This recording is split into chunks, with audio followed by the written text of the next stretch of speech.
ชวนให้คิดอนิจจังทุกสิ่งไม่ยั่งยืนจีรังย่อมผุพังตามกาลเวลาจะฝืนให้ยั่งยืนจนสิ้นโลกาอย่าได้หวังดังปรารถนาองค์พระพุทธาท่านตรัสสอนไว้เกิดแล้วคงไม่แคล้วต้องชราแก่อาคราวแก่สมปัญญาทั่วภารามีโถมไปเจ็บทุกข์ย่อมเวียนวนมีพ้นใครๆสัตว์โลกล้วนรู้แน่แก่ใจเกิดแก่เจ็บตายหลีกไปไม่พ้นใครหลงคิดหลงปิดอัตตาว่าใจแจ้งกมลแม้นใครปลงได้คงสุขล้นชีวิตมีมองมนเกิดมาเป็นคนสมบูรณ์ดับหายเพียงร่างกายไว้ชีวาแต่กุศลผลกรรมทำมาย่อมแปลงค่ากลายเป็นทุนส่งผลให้ทุกคนเวียนวนไม่สูญสุขและทุกข์เป็นไปตามทุนที่พวกคุณได้ก่อทำมา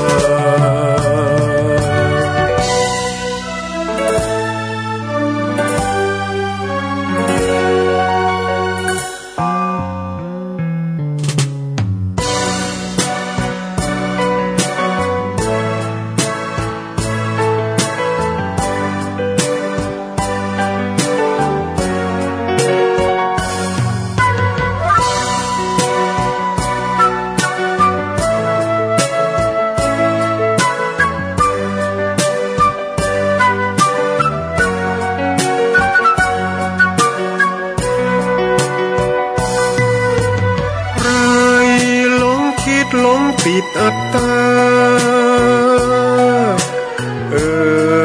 ว่าใจแจ้งกมลแม้นใครปลงได้คงสุขล้นชีวิตมีมองมนเกิดมาเป็นคนสมบูรณ์ดับหายเพียงร่างกายไว้ชีวาแต่กุศลผลกรรมทำมาย่อมแปลงค่ากลายเป็นทุนส่งผลให้ทุกคนเวียนวนไม่สูญสุขและทุกข์เป็นไปตามทุนที่พวกคุณได้ก่อทำมา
ตำนา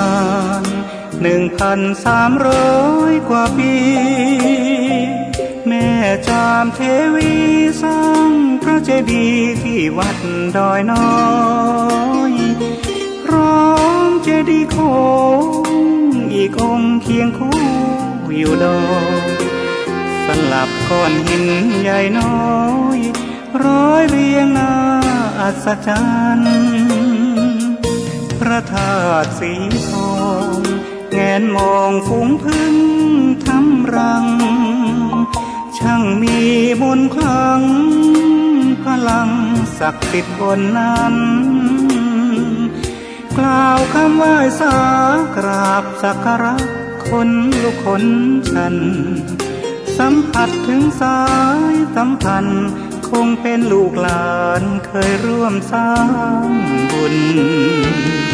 วัดดอยน้อยอยู่กลางยอดดอยโรยต่ออำเภอดอยละออกเขตติดต่อป่าสางลำพูน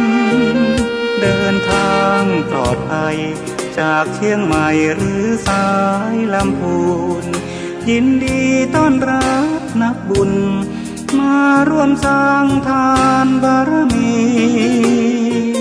ตีสามตีสี่เปิดสถานีฟังตุลุงยองนักเทศเสียงทองชื่อเสียงดังก้องทั่วฟ้าธานีตัวจริงเสียงจริงวัดดอยน้อยแม่จามเทวีต้อนรับญาติโยมที่มีจิตศรัทธามาร่วมสร้างบุญ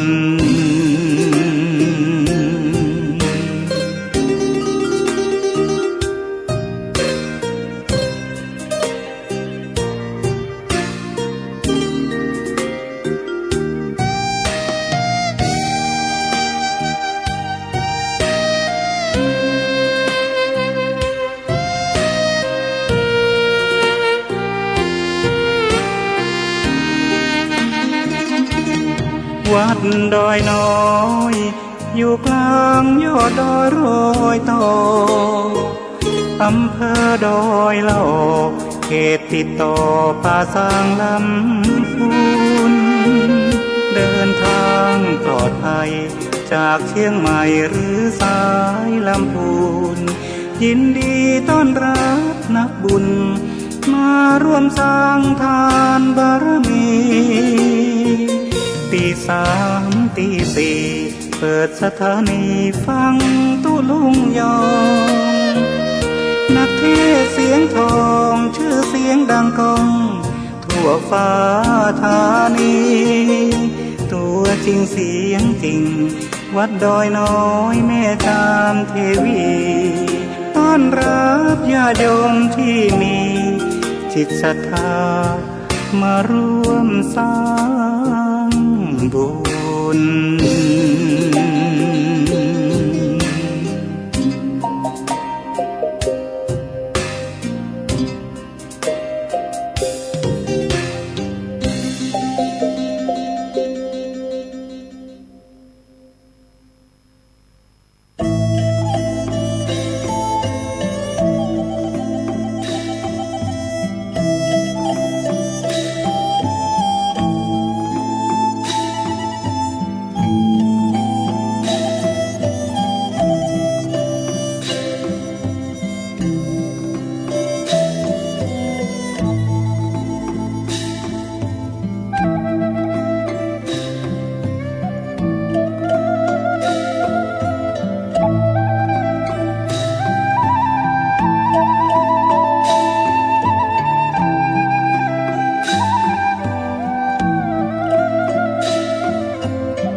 ยศและลาภหากไป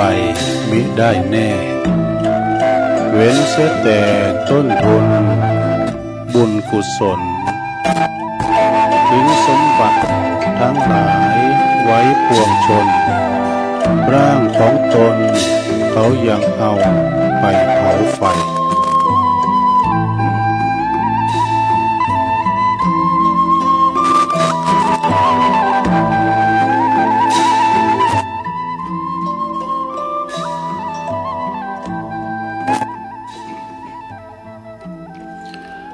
ตื่นเจ้าขึ้นมาก็ยิ้มแย้มแจ่มใสทุกโศกโลกภัยหายไปหมดสิ้นก็ขอความนอบน้อมแด่พระรัตนตรัยอันมีพระพุทธพระธรรมพระสงฆ์เป็นสรณะที่พึ่งกราบแนบไตรไหวสาถวายความเคารพ มายังครูบาอาจารย์พระมหาเถรานุเถระตันเจ้าคณะพระสังฆาธิการพระภิกษุสามเณรเจ้าจุโตนจุองค์กุวัดวาอารามพร้อมตึงสำนักติภักทรงโตยก็ขอเจริญปอนมายังบรรดาปอออกไม่ออกศรัทธาตันสาธุชนนักศีลนักบุญคุณดีต่างหลายเจ้าจะปิ้นปอหลงแม่หลงปอลุงแม่ป่าตั้งปีป่าหน้าเอาอาศรัทธาตีนจ้องห้องวัดเท่าแก่หนุ่มกำใจยิงต่างหลายตื่นจื้นขึ้นมาแล้วก็มาหมุนคืนมาฟังรายการสัพเพเหระปกิณกะขอนลุงไก่แจ้งรายการเสียงธรรมแสงทองรายการเสียงธรรมแสงทองนี้ก็รับผิดชอบบริหารเวลาดำเนินรายการโดยตนตัวแห่งอาตมาภาพเก่ากับผมตุลุงนันชัยวัฒนาคเสโนจัดรายการอยู่ที่บุญของสงฆ์ของวัดพระธาตุดอยน้อยตำบลดอยหล่ออำเภอดอยหล่อจังหวัดเชียงใหม่ก็มาพบมาปะกันในยามค่ำคืนก่อนแจ้งก็ตี3ปิ้นต้นไปเนาะจนถึง5 โมงปิ้นเวลาอยู่2 ชั่วโมงมานางอู่นางจ้าก็ปอออกไม่ออกศรัทธาน้อมนำเอานาสาระมรดกธรรมก็ดีบรรยายธรรมก็ดีนำเสนอศรัทธาญาติโยมแต่ฟังกันแก่งอมแก่เงากันไปปินกูปินกีมในยามคุณที่เปิ้นตื่นเจ้าแต่บางคนนะก็ยังรับไหลอยู่เพราะว่าตอนบัดเดี๋ยวนี้มกรับโมนแต่3 โมง 4 โมงนี่ปีนอาหารตาการพักผ่อนนี่แต่ว่าคุณเฒ่าคุณแก่สวอย่างเฮาตื่นมาก็เป็นว่ามันถึงนอนบ่หลับนี่แต่เมื่อนอนบ่หลับก็ฟังรายการตุลุงกันต่อไปเนาะก่อนที่ ตุลุงจะเไปตั้งคืนบุญคืนสถานีแต่ละคืน6 คืนด้วยกันเนาะตอนเจ้าวันนี้ที่เปิ้นมีความเสียสละลูกเจ้ามาเกาะกล้องสัญญาณอดตารับครับตานอนเนาะนำเอารายการของครูบาอาจารย์กูตุนกูองค์ไปออกรายการของเปิ้นแล้วก็แผ่พายกระจายเสียงไปให้ศรัทธาได้ฟังกันตั้งบ้านตั้งจองตั้งหอตั้งเฮินนะส่งถึงบ้านถึงจองนะหมายความว่าเมินครับได้อาราธนาครูบาอาจารย์ไปสวดทยายมนต์สวดมนต์หรือว่าเทศน์นำเทศน์ธรรมที่หอที่เฮินเปิดเป็นความเป็นมังกละเป็นมงคลเนาะเสียงน้ำเสียงธรรมตื่นเจ้าขึ้นมาได้ฟังนี่ก็เป็นมงคลอย่างยิ่งเนาะฉะนั้นญาติโยมทั้งหลายก็ต้องขออนุโมทนาปูชานำจิตนำใจเจ้าของสถานีกูตีกูแห่งเนอะที่เปิ้นลิงสัญญาณไปเนาะก็เดียวก็เเนาะตอนนี้ไป ตัวลุงก็จะไหวพระเพื่อความเป็นสิริมงคลก่อนเนอะกับตนกับตัวกับขอบกับครัวลูกหลานตานเต่าอยู่เย็นเป็นสุขเป็นขอบครัวที่อบอุ่นนะการสวดมนต์นี่ก็เป็นการขจัดปัดเป่าโพยภัยเสน่ห์จังไรต่างหลายนี้หายแสนโยดแสนว่าเนอะหมายความว่าขจัดปัดเป่าสิ่งที่บดีบดักออกไปเนาะเมื่อกับตุลุงเป็นนางสวดที่โฮค่อมเนอะถ้าไผว่าตัวใดก็ว่าตัวไปมันต้องลุกก็นอนอยู่หันวานในจิตในใจก็ได้เนาะพร้อมแล้วก็กราบ1กราบ2กราบ3อิเมนาสกาเลนะพุทธังอภิปูชยามะอิเมนาสกาเลนะ ธรรมังอภิปูชยามะอิมินาสกาเลนะสังฆังอภิปูชยามะอะระหังสัมมาสัมพุทโธภควาพุทธังภควันตังอภิวาเทมิสวากขาโตภควตาธัมโมธัมมังนามัสสามิสุปฏิปันโนภควโตสาวกสังโฆสังฆังนะมามินะโมตัสสะภะคะวะโตอะระหะโตสัมมาสัมพุทธัสสะนะโมตัสสะภะคะวะโตอะระหะโตสัมมาสัมพุทธัสสะนะโม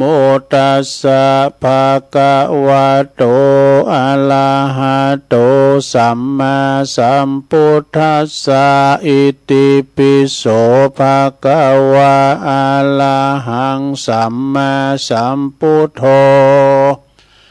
วิจจาจารณะสัมปันโนสุขโตโลกวิทูอนุตตโลปุริสธัมมัสสาลาธิสัทธาเทวมนุสสานังพุทโธภควติสวากขาโตภค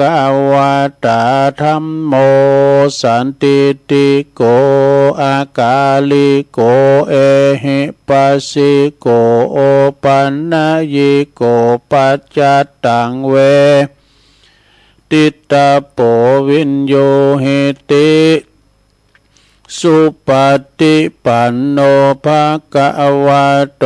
สาวกสังโฆอุจจุปฏิปันโนภะคะวะโตสาวกสังโฆยายะปฏิปันโนภะคะวะโตสาวกสังโฆสามิจิปฏิปันโนภะคะวะโตสาวกสังโฆญาติตังจัตตาลิปุริสยุคานิอัฏฐปุริสปุคลาเอสะภะคะวะโตสาวกสังโฆอาหุนยโยปาหุนยโยตัคขินยโยอัญจลิกาลันนิโยอนุตตลังปุญญเขตังโลกัสสติจายันโตโปติยามุลเลสกายานังนันทิวัตโนเอวังตวังวิจัยโยโหหิจยสุจยมังคัลเลอัปปลาจิตตะปันลังเกสีเสปทาวิปุคะเลอภิเสเกสัพพพุทธานังอากาปโตปโมทติ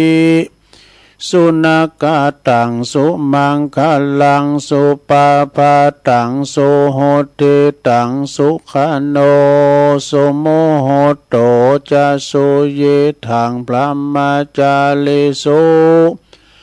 ปทักขินังกายกัมมังวาจากัมมังปทักขินังปทักขินังมโนกัมมังปณิทิเตปทักขินาปทักขินานิกาตวนะละพันตเถปทักขิเนส สัพพิติโยวิวัจจันตุสัพพะโลกวินาศตุมาเตภวัตวันตรายโยสุขีติกายุโกภวะอภิวาทนาสีลิสานิจังวุตตาปัจจายโนจัตตาโลธรรมาวาทันติอายุวันโนสุขังปะลัง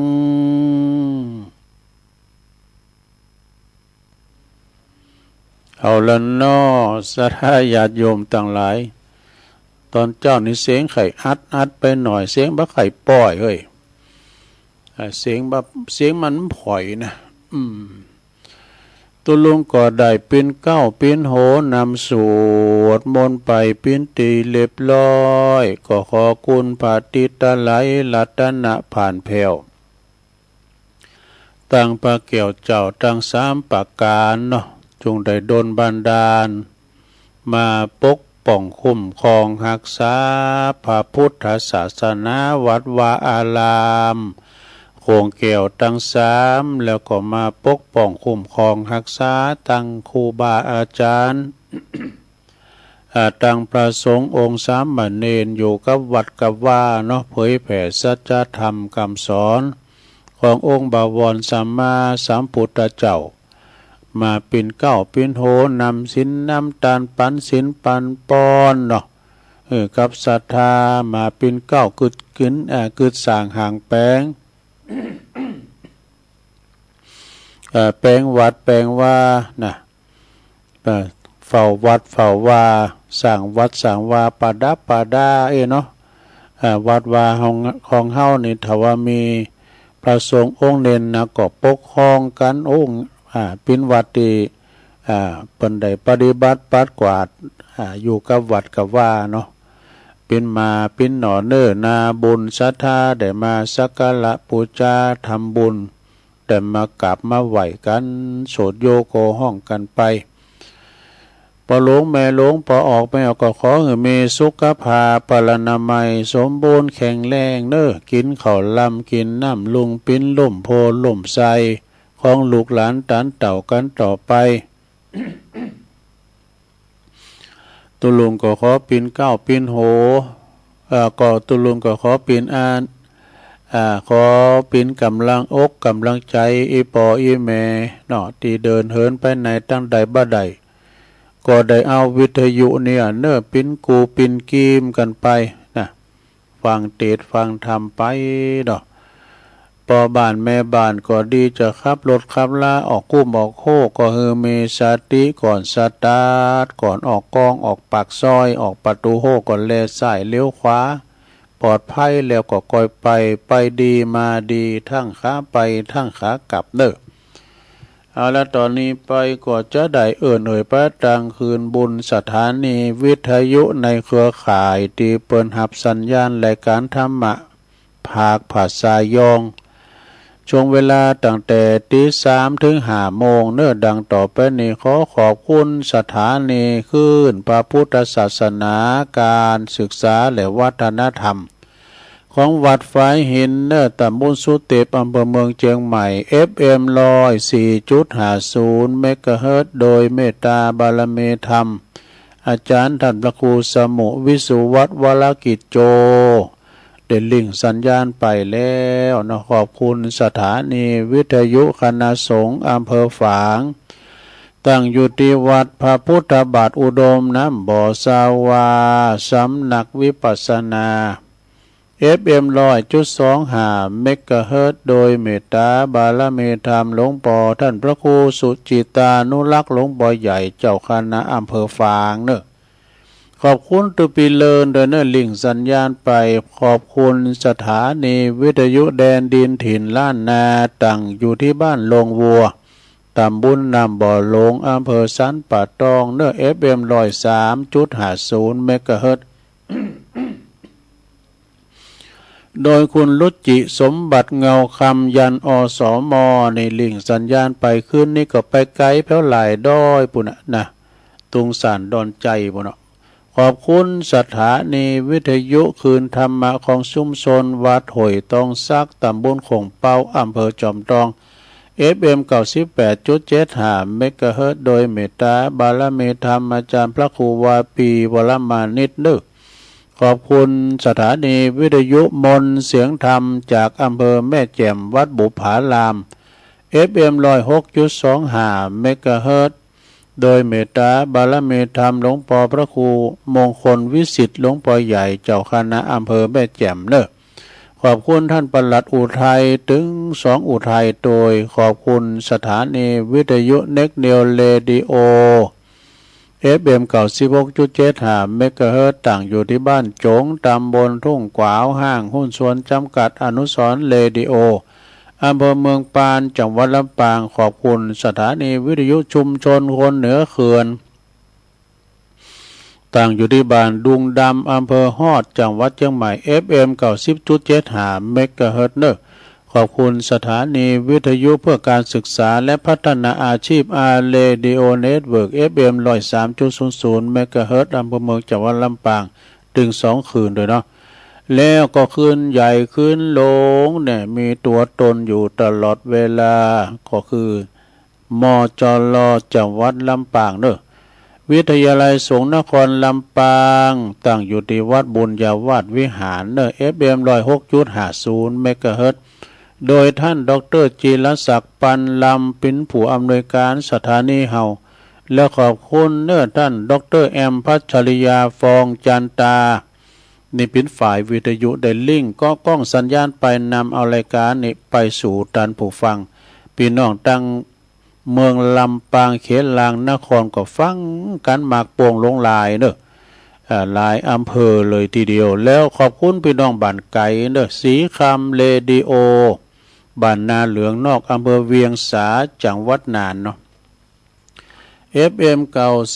92.50เมกะเฮิรตซ์เนอะอันนี้ก็เป็นรายชื่อรายนามของ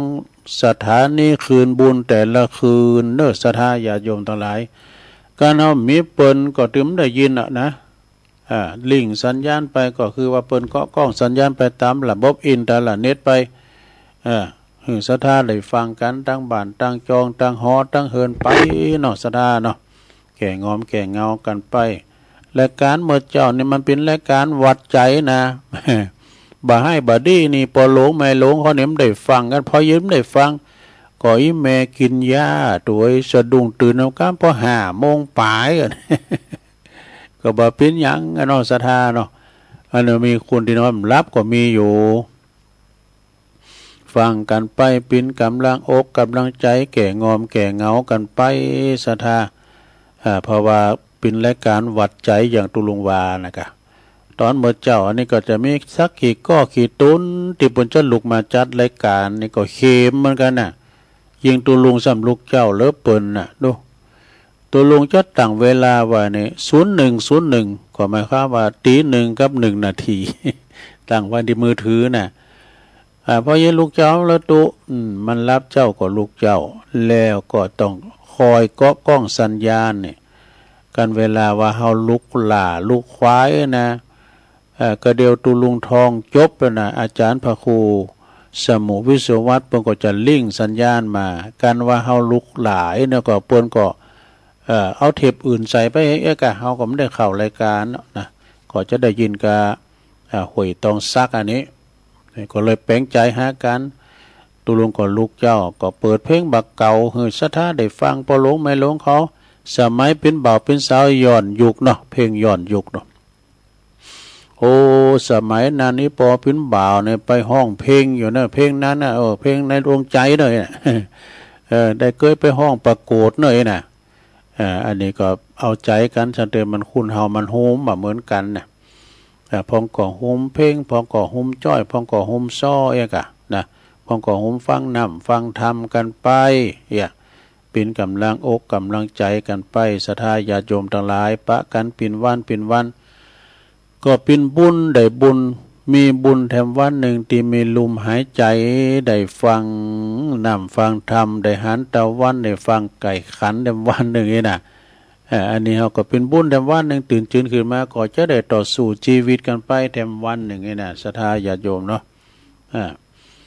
เอามาปะกันวันนี้ก็ตรงกับวันศุกร์กันเนี่ยนะสดา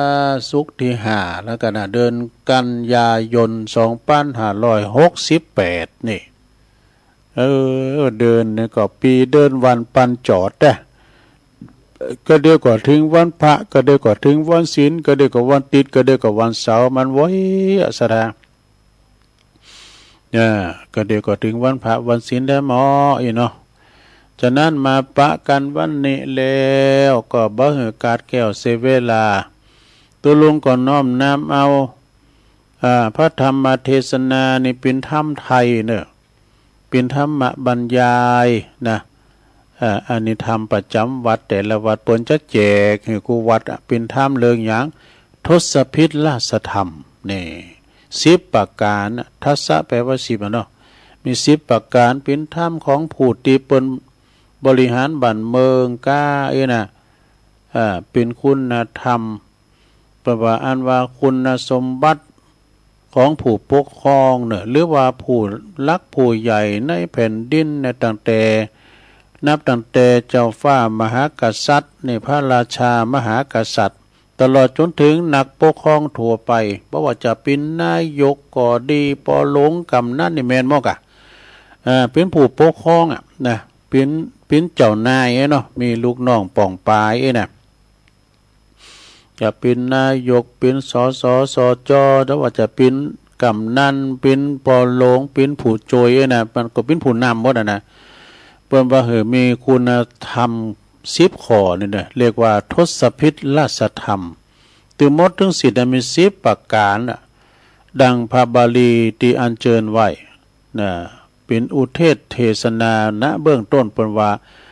ตานังสีลังปริจาคังดังนี้เป็นต้นเด้อเปิ้นก็แปลว่าตานังหรือว่าตานี่นะแปลว่าหยังทานังนี่นะเปิ้นก็แบ่งออกเป็นการแบ่งปันนะตานังนี่แปลว่าการแบ่งปันเด้อซะดาเป็นการแบ่งปันการสงเคราะห์อนุเคราะห์เป็น1แล้วเนาะเนี่ยอันนี้ข้อ1นะ2ศีล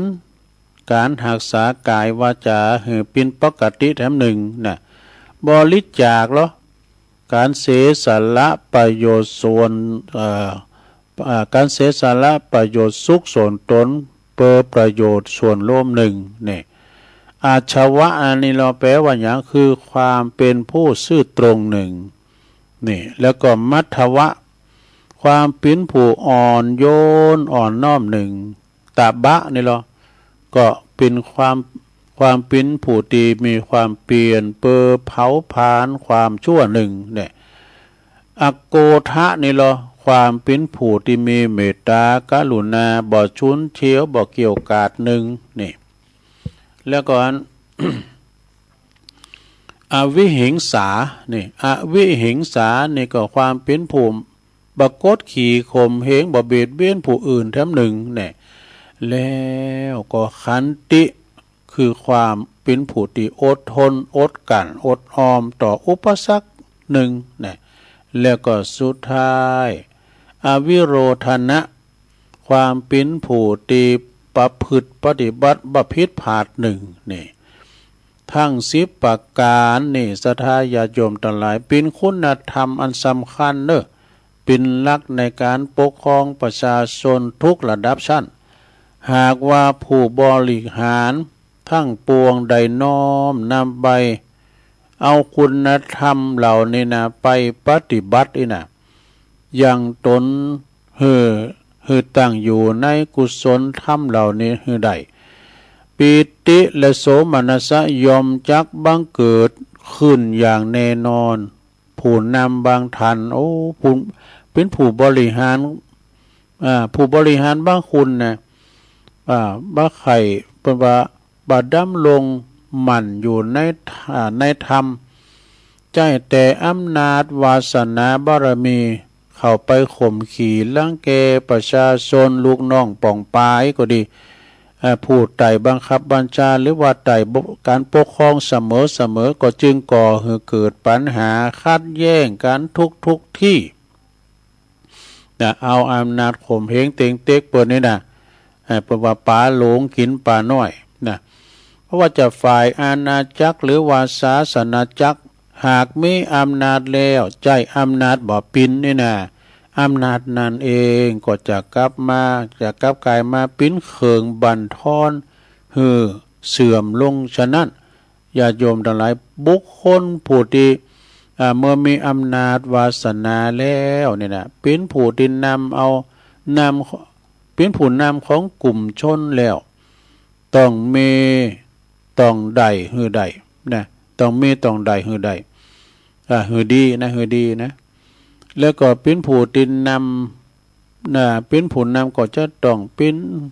ถูกจึงจะสามารถครองอกครองใจประชาชนหรือว่าลูกน้องได้ทำอย่างใดเฮาทั้งหลายจึงจะสร้างสันติสุขให้เกิดแก่สังคมประเทศชาติใดนะอันนี้ก็ด้วยอาศัยท่านผู้ใคร่ในธรรมไปเนอะท่านผู้ใคร่ในธรรมต้องช่วยกันปลูกฝังทศพิธราชธรรมถึง10ประการนี่นะดังที่กล่าวมาแล้วข้างต้นให้เกิดขึ้นในตนตัวของคนทุกคนให้ได้เช่นอะไรละเริ่มแล้วเนอะคือตาหนึ่งเนี่ยตานมาเป็นที่หนึ่งเนี่ยตาณเนี่ยนะตานังเนี่ยนะตานมาเป็นที่หนึ่งตาเนี่ยผู้ปกครองต้องหูจักบำเพ็ญตนปิ้นผู้เตียนปิ้นผู้ตีโดยมุงปกครองหรือว่าทำงานเปิดเขาได้บัดใจว่าเปิดเอาจะเอาจากเขาคือว่าจะเอาจากเขาคือเปิ้นก่อนนี่นะเนาะหูจักเอาใจใส่ดูแลจัดสรรสงเคราะห์อนุเคราะห์ประชาชนหรือว่าผู้ใต้บังคับบัญชาลูกน้องป่องปายได้รับประโยชน์สุขนะได้รับประโยชน์สุขได้รับความสะดวกปลอดภัยตลอดจนมีความช่วยเหลือเฟื่อฟ้าแก่ผู้ที่เปิ้นเดือดร้อนตกทุกข์ได้ยากเนี่ยลูกน้องป่องปายเฮาเนี่ยนะมือหานิ้วในมันเสมอกันพองก็มีพองก็จนนี่นะแล้วให้ความสนับสนุนแก่ผู้ที่เปิ้นบำเพ็ญคุณงามความดีเช่นรางวัลเพิ่นก็โอ้มันนี่มันเยการดีเหยนะมันเยการดีมันเอาใจใส่งานดีแล้วก็รางวัลเปิ้นพองเลินเลินยศเปิ้นพองนะเลินฐานะนี่เลินความดีของเปิ้นเปิดเป็นขวัญเป็นกำลังอกกำลังใจในการปฏิบัติหน้าที่นะบ่ทอดทิ้งดูประวัติบ่ทอดทิ้งดูได้ยามตุกประวัติยามตุกยาเข่าลักษณะที่ว่ายามปกติก็เลียกใจ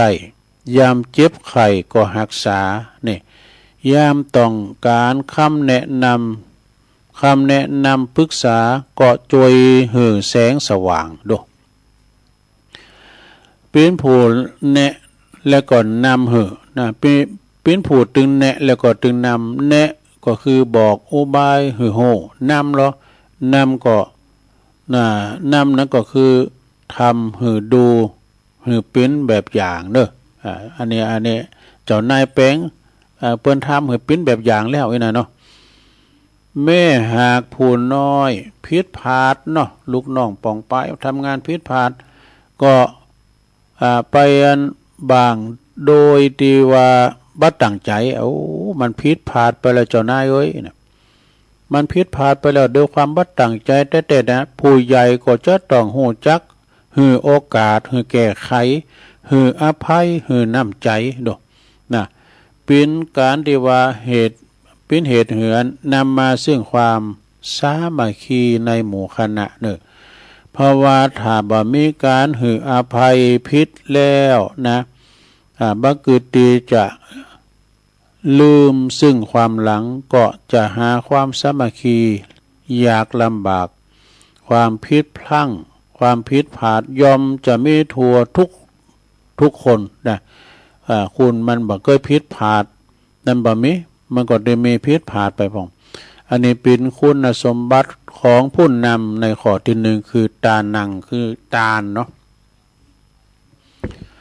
ต่อไปสองศีลเนี่ยศีลังแล้วก็ศีลนี่นะมีศีลห้าศีลแปดก็ตามผู้ปกครองก็จะต้องมีความประพฤติดีงามนะสระหูจักรักษาความสุจริตนี่แล้วก็รักษาเกียรติคุณประพฤติตนให้เ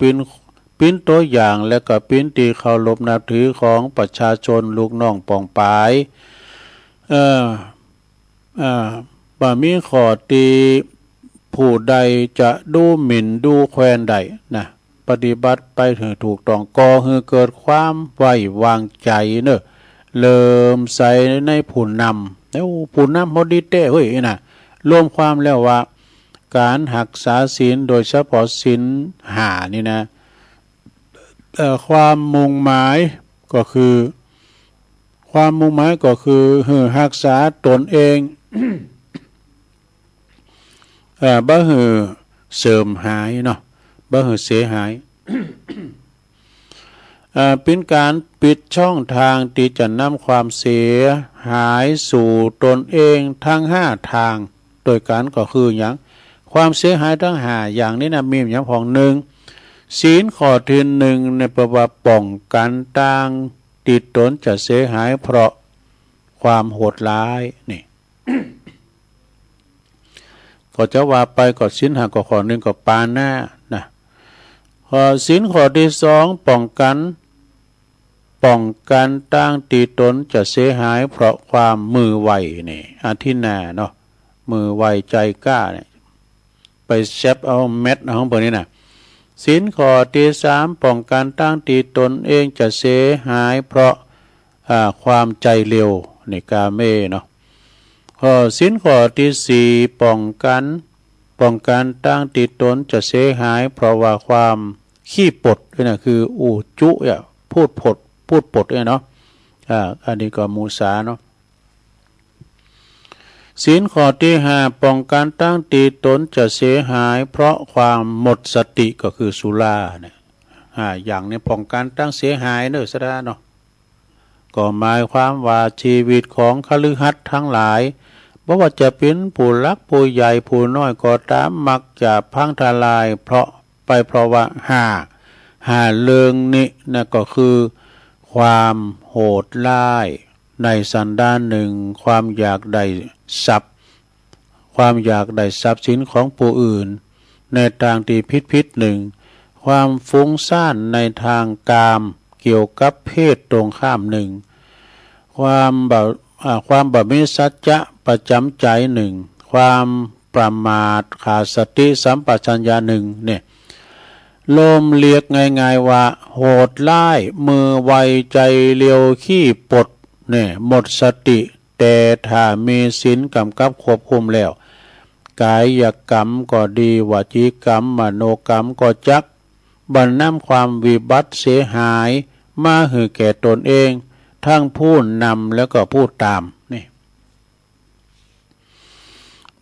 อันนี้เป็นคุณสมบัติคุณธรรมและคุณสมบัติของผู้นำข้อที่สองเนี่ยคือศีลศีลังต่อไปสามเนาะบริจาคนะจาคะบริจาคนี่ก็การบำเพ็ญกิจโดยเสียสละนะเสียสละก็คือสามารถเสียสละความสุขความสำราญเป็นต้นตลอดจนชีวิตของตนได้เพื่อประโยชน์สุขของส่วนรวมและความสงบเรียบร้อยของบ้านเมืองเนี่ยนักปกครองนั้นก็หากว่าหันแต่ประโยชน์ส่วนตนก็จะเป็นคุณสกปรกไว้ว่านะหันแก่ได้เอาหันแก่โตยนะบ่สามารถที่จะทำงานเพื่อบ้านเพื่อเมืองได้กว้างขวางสักเท่าใดเพราะว่าเป็นคุณหันแก่ตนนั้นเป็นผู้ที่มีจิตใจขับแคบนี่คุณหันแก่ตนนี่มีจิตใจขับแคบใจบักกว้างนี่นะเนาะยอมจักบ่ได้ความ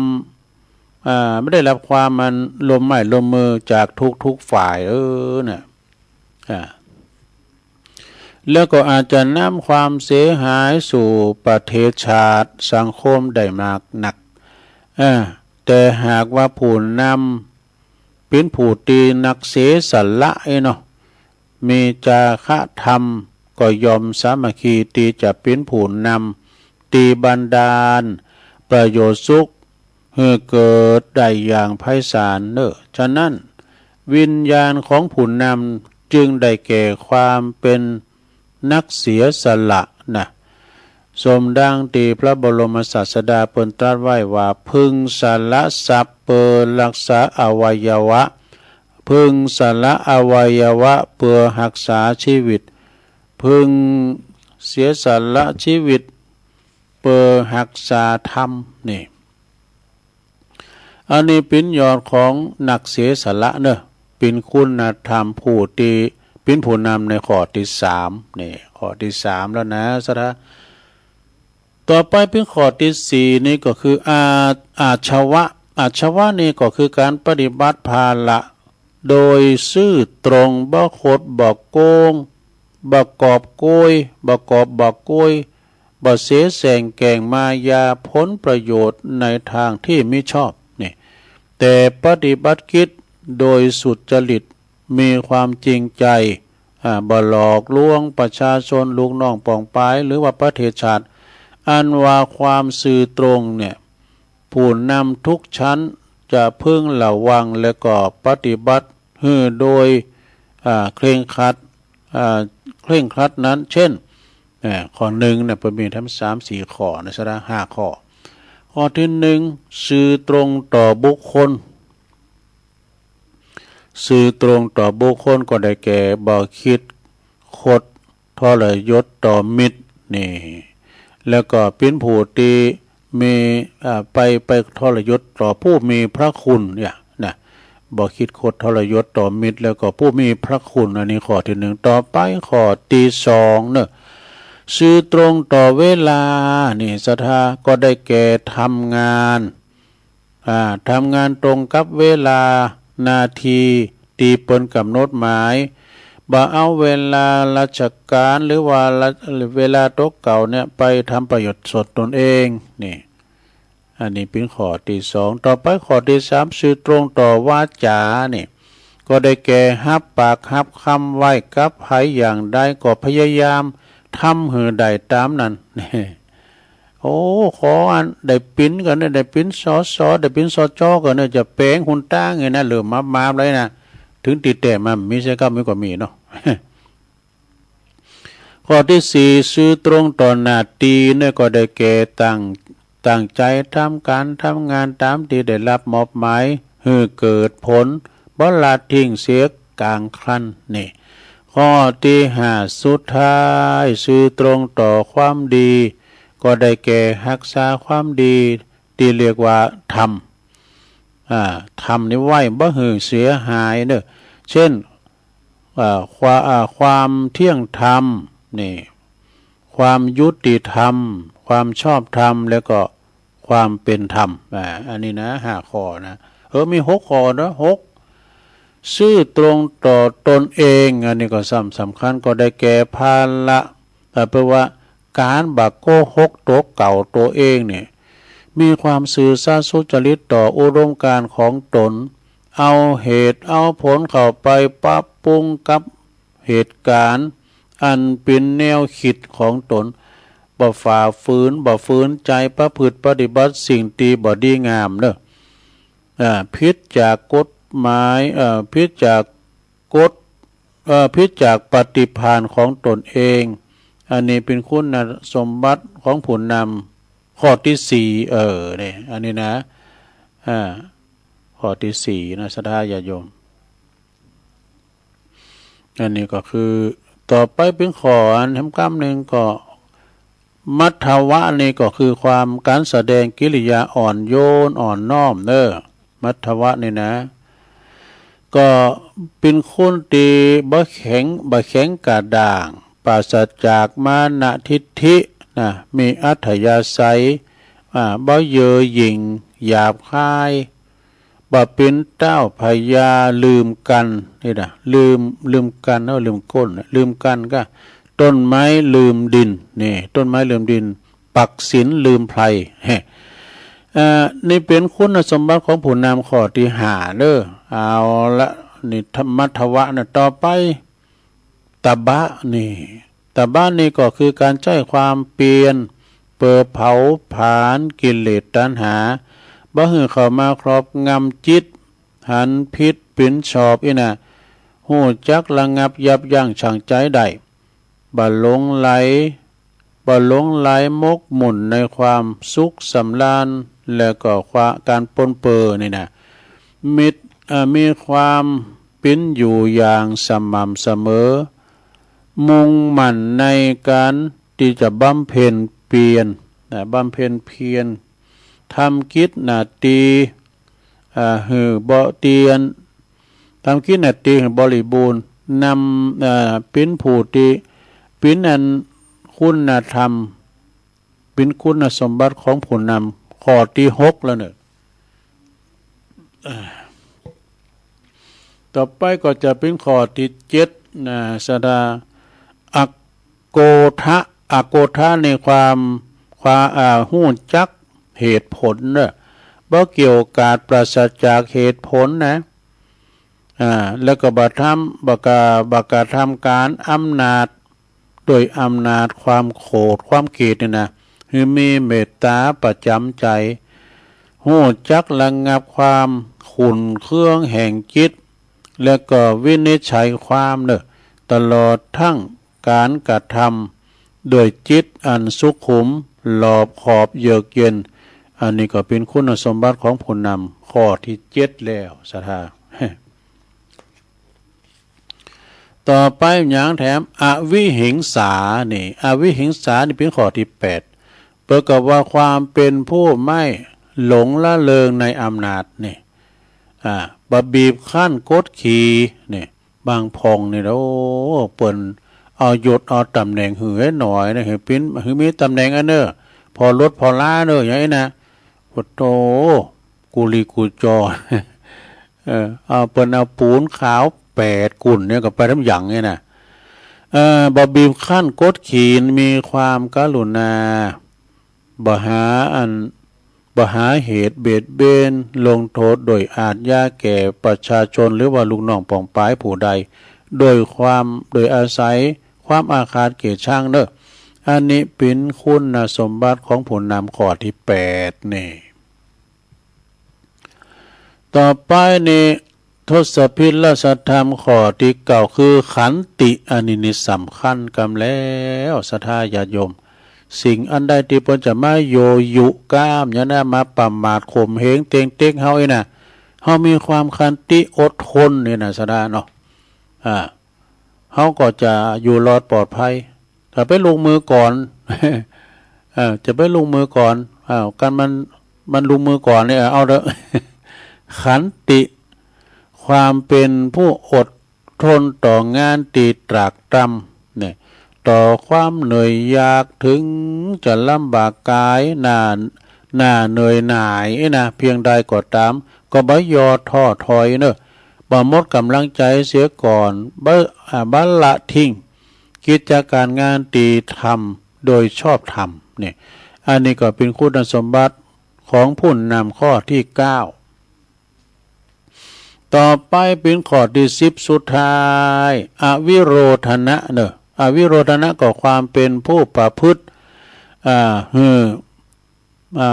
บ่หือพิษผาดจากศีลธรรมเนี่ยความเป็นผู้ประพฤติไม่ปราศจากศีลธรรมบ่หือพิษผาดจากศีลธรรมนะกฎหมายระเบียบวินัยประเพณีอันดีงามของบ้านเมืองเฮาถือประโยชน์สุขความดีงามของรัฐแล้วก็ประชาราษฎร์นี่ของลูกน้องปองปายอย่างลูกบ้านน้อยนะเปิ้นเป็นปโรงบ้านนี่นะเป็นตีตั้งสถิตมันในธรรมทั้งส่วนยุติธรรมคือความเที่ยงธรรมก็ดีนิติธรรมคือระเบียบแบบแผนหลักการปกครองเนาะตลอดจนขนบธรรมเนียมประเวณีอันดีงามดังกล่าวแล้วก็ดีนะว่าประพฤติในเขื่อน คาดเคลื่อนวิบัติ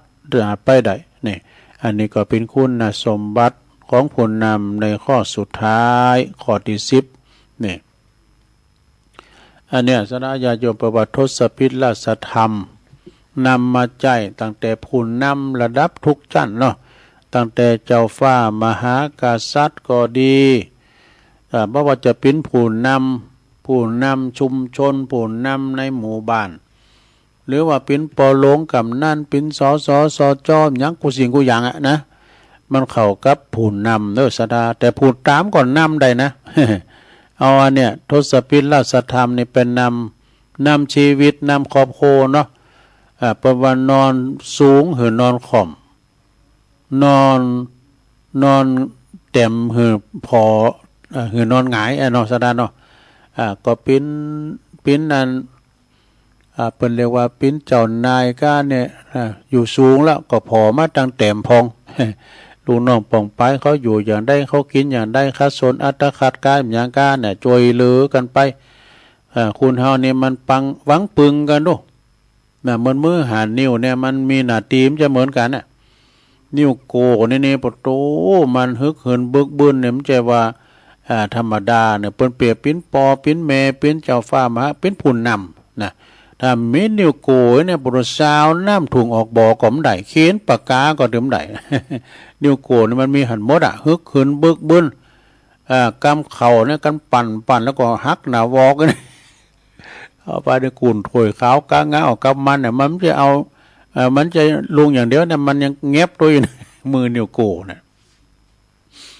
ก็เป็นหน้าที่ของแต่ละท่านแต่ละคนเนาะนิ้วมือแต่ละนิ้วก็มีหน้าที่แตกต่างกันไปนิ้วก้อยนี่เปิ้นเอาไว้ยังหยังเปิ้นเอาไว้วะกวาดขี้ดัง ตุลุงทองว่านะนิ้วก้อยนี่หาวันน้อยแล้วเปิ้นในโปโตแต่ว่าเจ้านายเปิ้นหักเวลาเปิ้นยกมือไหวเปิ้นเอาขาไปโดนนำไอ้ดอกเอาขาเป็นผลนำ อันนี้ก็ยังมีความสามัคคีมันมือหานิ้วเวลากำก็กำด้วยกันเนี่ยกันนะสดาญาติโยมทั้งหลายมีความสามัคคีกันก้มเกี่ยวกันเกาะกลุ่มลุ่มลากันสมัครสมานนำจิตนำใจในครอบครัวเฮาก่อนนะ10ประการเนี่ยเอามาบริหารในครอบครัวเฮาเนี่ยโอ้ยจะอยู่ยินเป็นสุขเนอะครอบครัวใหญ่ก็คือตังวัดตังวาก็เหมือนกันปกป้องดูแลลูกน้องลูกศิษย์ลูกหาอยู่กันอย่างใดนะฉะนั้นก็ฝากไว้ทศพิธราชธรรมนะธรรม10ประการเนาะอันนี้เป็นธรรมของมหาเถรสมาคมเนี่ยเป็นพิมพ์ถวายเนอะเป็นพระราชกุศลเนี่ยนี่นะตั้งแต่ปี2540เก่าแล้วดูสถานน่ะเก่ามิถุนายนอันนี้ตั้งแต่สมัยร.9แล้วนะสถานเนาะ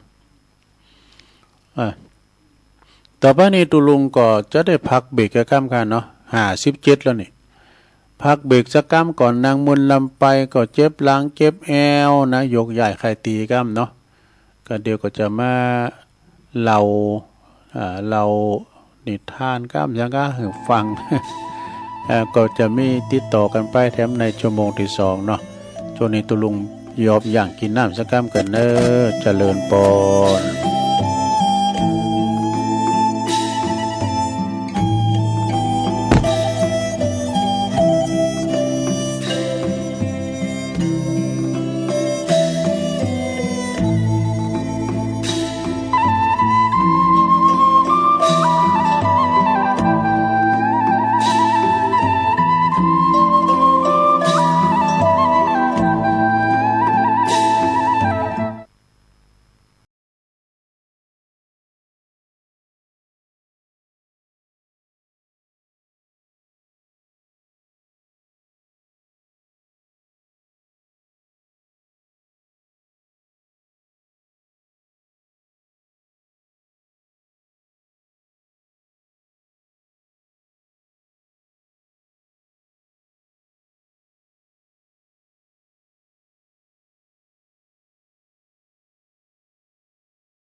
เอาแล้วศรัทธาญาติโยมต่างหลายตุลุงก็พักเบรกเนาะพักครึ่งโยกย้ายข่ายตีให้กำนางมึนลำไปก็เจ็บหลังเจ็บแอวเตียวไปเตียวมาอยู่เส้นอยู่สายทำธุระโซนโตแล้วก็มานั่งอู่กันต่อในชั่วโมงที่สองเนาะขณะนี้ตันต่างหลายก็กำลังฟังรายการสัพเพเหระปะกินนากะขอนลุงไก่แจงรายการเสียงธรรมแสงทองดำเนินรายการโดยตุลุงยองเนาะก็มานั่งอู่นั่งจ้ากันไปศรัทธาญาติโยมขณะนี้ก็เป็นเวลาอยู่ตีสี่กับ9 นาทีนะศรัทธา4 โมงกับ9 นาทีแล้วเนอะศรัทธาตื่นกันมาพองแล้วก็ตื่นกันมาพองแล้วเนาะลุกมา1เข้าเป่าไฟเนอะลุกมาปฏิบัติหน้าที่ของแต่ละท่านหอมไผ่หอมมันเนาะการปฏิบัติหน้าที่คือการรักษารักษาเป็นอันรักษาศีลเนาะทำเป็นรักษาธรรมคือหน้าที่มีบุญกันแถมวันแต่มีลมหายใจศรัทธาญาติโยมต่างหลายในวันนี้มาพบกันก็เป็นวันศุกร์นี่ศุกร์เอาเราเสาร์เอาหน่วยจบรายการตุลุงก็ฟังท่านพระครูชลทานพิทักษ์เนาะตุลุงแดงณวัดแม่ห้องไคร้เปิดจะมาทุกวันศุกร์นะทุกวันศุกร์วันนี้ศรัทธาญาติโยมทั้งหลายเดือน12นี่ก็จะปิ้งแล้ววันที่7วันติดพอดีเนอะบางคนก็มาถามว่าเขาจะเจาะจงอาการเดือน12ปิ้งนะครับก็บัดใจในธรรมเปตพลีนี่เปิ้นก็ถึงบอกไว้ว่าเป็นเวลาระยะถึง1 เดือนก่อนเนาะตั้งแต่เดือน12ออก1 คำนี่ประตูหมอนหกบนไขแล้วเนาะจ่ายโยมพยาบาลเปิ้นปล่อยเพจปล่อยผีกันวะนะมาหับเอาของกินของตานเนาะเปิ้นก็จะมาหาของกินของตานเป็นวันเยี่ยมญาติก็ว่าได้นะเป็นวันวัดใจลูกหลานว่าอย่าตานก็เข้าหาปอหลงไม่หลงพองจ้าเปิ้นจะมาสอหาดอกบางพองก็ว่าผีนี่เขาวัดได้ปนโตเปิ้นไปสอหาแพ้ลงโบสถ์วิหารว่านะศาลาการประเรียนไปสอหาหมดเขาจะมาตานหมดนี่นะเปิ้นเอาฝากไว้ในใจเนาะอย่าถามหมดเนาะก็ตกแต่งห่างดาขันเข่าขันน้ำแต่บางวัดในเดือน12ปิ้งโอ้หลอบนอกเขามีหลายวัดเนอะที่เปิ้นจัดต้านกุยสลากหักไม้ก้าตานสังก้านะเปิ้นจะเจาะจงเอาวันนั้นเหมือนกันเก่านะวันที่7หรือว่าเดือน12ปิ้งนี่นะคือถึงหาเนาะพ่อแม่พี่น้องเฮาที่เปิ้นลุ่มหายใจจากไปเมื่อก่อนนี่ก็อยู่ด้วยกันกินตันด้วยกันลุ่มหายใจจากตายผีหนีปิ้นเปิ้นแล้วก็จะไปลืมไปเนาะในฐานะที่ลูกหลานก็ตานก็เข้าก้นน้ำไปหาปอหาแม่ปู่ย่าตาโทษเปิ้นละมรดกตกทอดเอาไว้นะก็เขาก็ไปตานหยังเพราะว่าผู้ที่หือเข้าน้ำได้ชื่อว่าหือกำลังเปิ้นว่านะแต่กับคุณเฮามันหิวโหยนี่มันมีกำลังอ่อนเปเพแรงเมื่อนากันได้กินข้าวให้หน่อยเรามีบ่ามีแหงมีกำลังมาผู้ที่ให้ข้าวเป็นต้านนี่นะผู้ให้ข้าวเป็นทานได้ชื่อว่าให้กำลังเนี่ยผู้ที่ให้เสื้อผ้าเป็นต้านเครื่องนุ่งห่มแล้วให้ผิวพรรณวรรณะแถมแล้วเนี่ยผู้ที่ให้ยานพาหนะบ่ว่าจะเป็นรถก็ดีนี่บางทีเป็นแห่ด่าบางทีไปกดตานรถนะแต่บางทีไปกดตานรองเท้านี่ก็ย่านเหมือนกันเด้อรองเท้าเด้อแคปนี่นะเป็นก็เป็นย่านเหมือนกันหรือว่าเปิ้นไปครูบาอาจารย์เปิ้นไปที่หันที่นี่ออกการรถของเปิ้นนี่ก็คือหือย่านเหมือนกันนะหมายความว่าหือความสุขนะหือความสุขเอาได้เยอะก่อนต่อไปตุลุงก็จะน้อมนำเอาอันนี้เอาอันของอันน้องล่องหนึ่งก่อนเนาะของไอ้นิกรชายน้อยเนี่ยเป็นเขียนมาเมื่อแล้วนะเป็นกำพังเพยเป็นกำของจองโดยเปิ้นอย่างว่าน้ำใสเกินไปก็ไหลปลายนะเดี๋ยวลองฟังพระเนสราเนอะน้ำใสเกินไปก็ไร้ปลา ตรงไปตรงมาก็ไร้เพื่อน คือน้ำใสเนี่ยมันป้าเนี่ยมันแอบได้ดูมันศัตรูหันนะอย่าเขาหันป้าโอ้ยป้าลิ้มลงป้าลิ้มลงนะมันก็สุกซอนอีกน้ำขุนๆหน่อยๆป้ามันสอบเนาะ น้ำใสเกินไปก็ไร้ปลาตรงไปตรงมาก็ไร้เพื่อนนะคุณที่อูดตรงจำเตอก็อ่อนค้อมก็ขึ้นถูกใจเปินนะก็มีไผ่ไข่ขบนะมาความจริงนี่อู่ขวานป่าสากเนี่ยใจดีนะสดาเนาะอู่ตรงไปตรงมามีจะฮื้อกับอู่ไปอย่างนี้นะอันนี้ก็หนาขบเหมือนกันเนอะฟ้าใสเกินไปก็ไร้เดือนนะพอเล่ากันว่าฝ่ามันแจ่งใสนะเดินมาก็เบ่งรัศมีหน่อยไปหน่อยซับซ้อนซ่อนเงื่อนก็ไร้ใจ มีพร้อมเกินไปก็ไม่ดีนะบกพร่องกว่านี้ก็ไม่ไหวนะถ้าขาดบกพร่องไปนะบกพร่องก็คือมันบัดเต็มร้อยลุ่มหลงเกินรักก็หนักใจคิดมากเกินไปก็หนักตน อ่อนน้อมถ่อมตนก็เสียเชิงเนี่ยเข้มงวดเกินไปก็เสียคนยอมให้ทุกขนก็เสียการเนี่ยพอให้พอประมาณก็พอใจหยวนท่วนทีให้พอผ่าน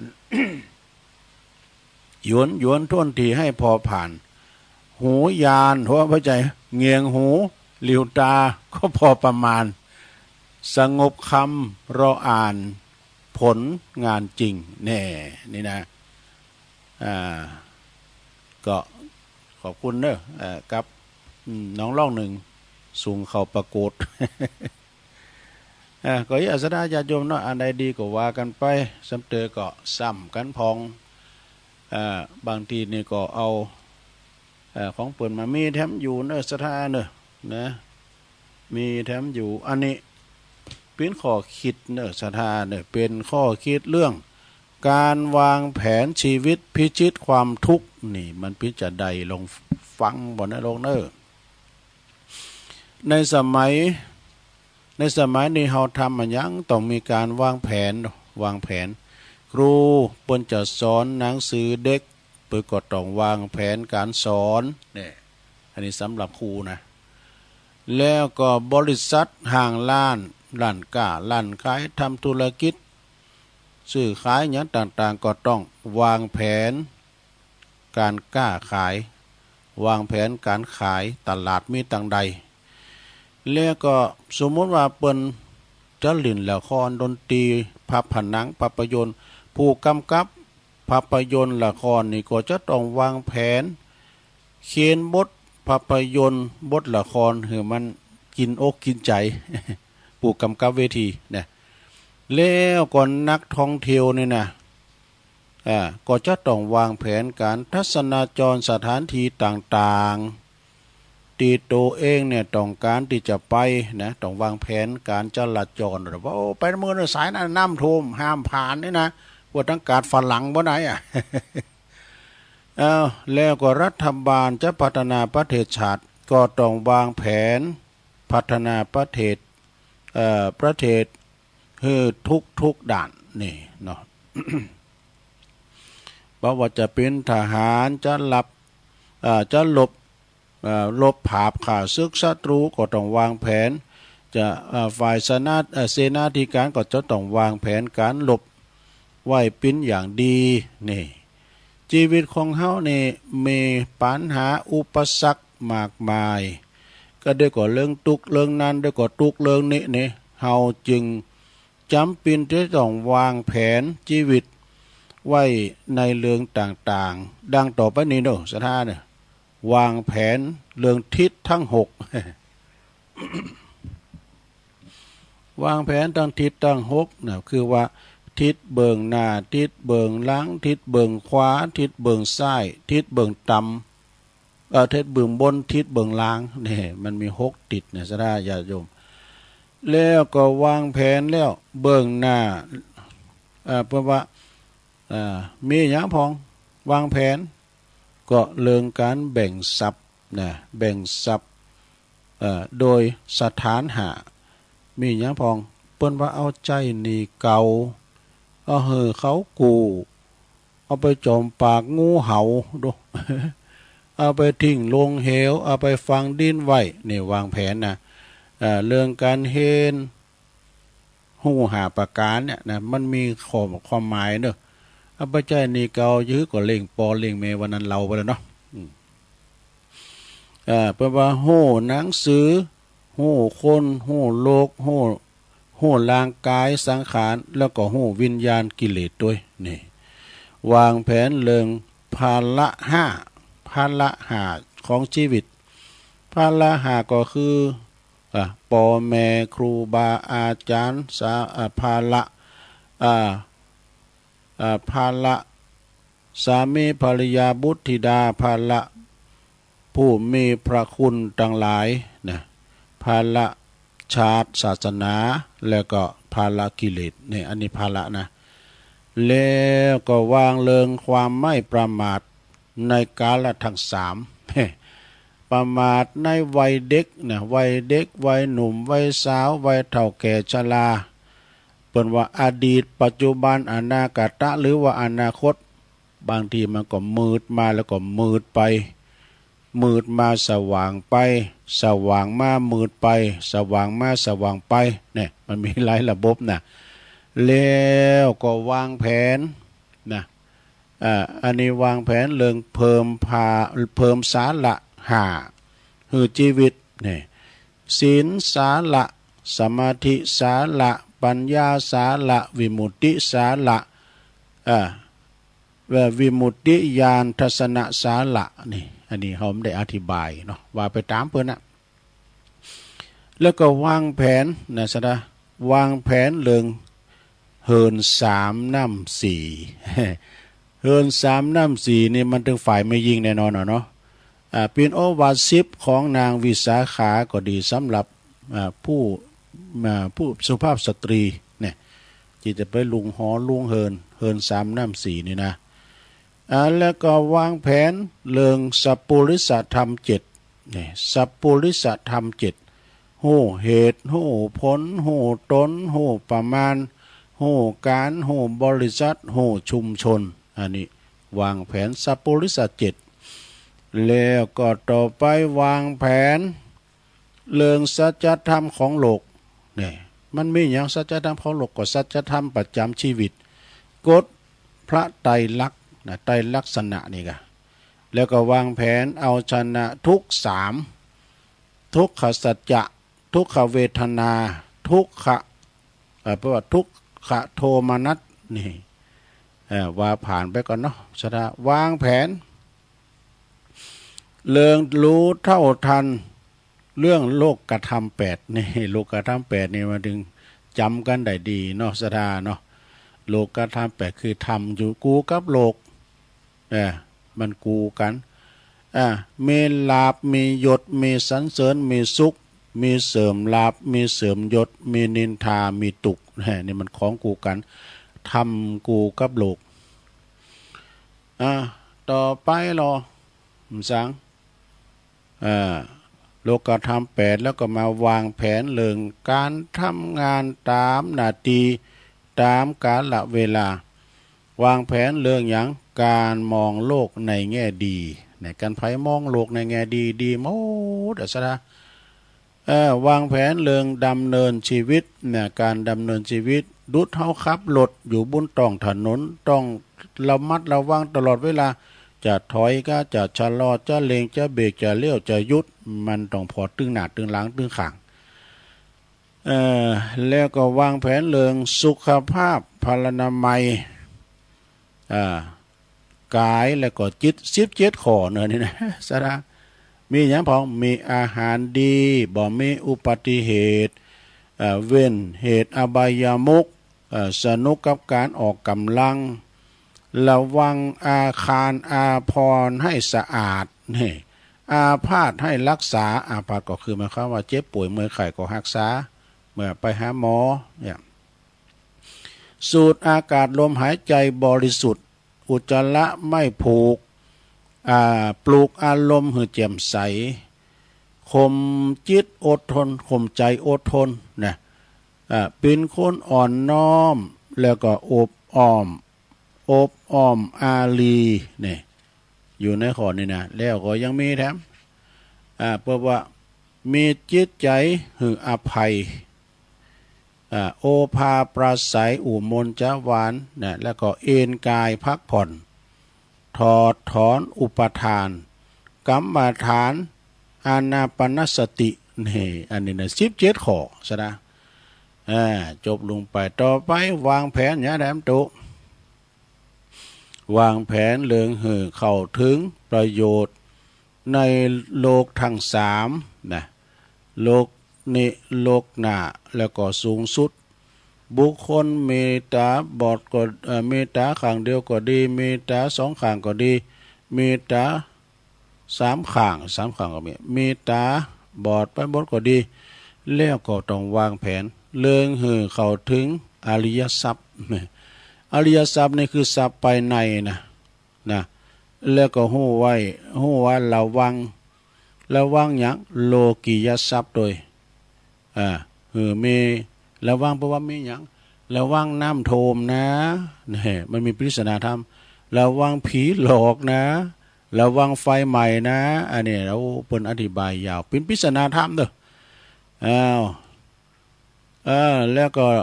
วางแผนอย่างแถมเรื่องการเป็นแบบอย่างดีๆของลูกหลานนะคือเป็นอนุสรณ์อนุชนคนรุ่นหลังได้หู้ได้หันนะทำดีไว้ให้ถูกทำลูกไว้ให้หลานนะโห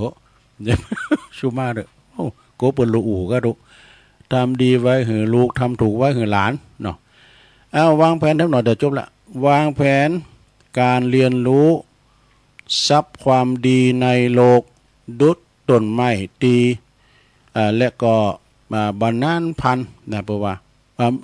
ดุจต้นไม้นาพันเนี่ยวางแผนเรื่องตายอย่างผู้ชนะดู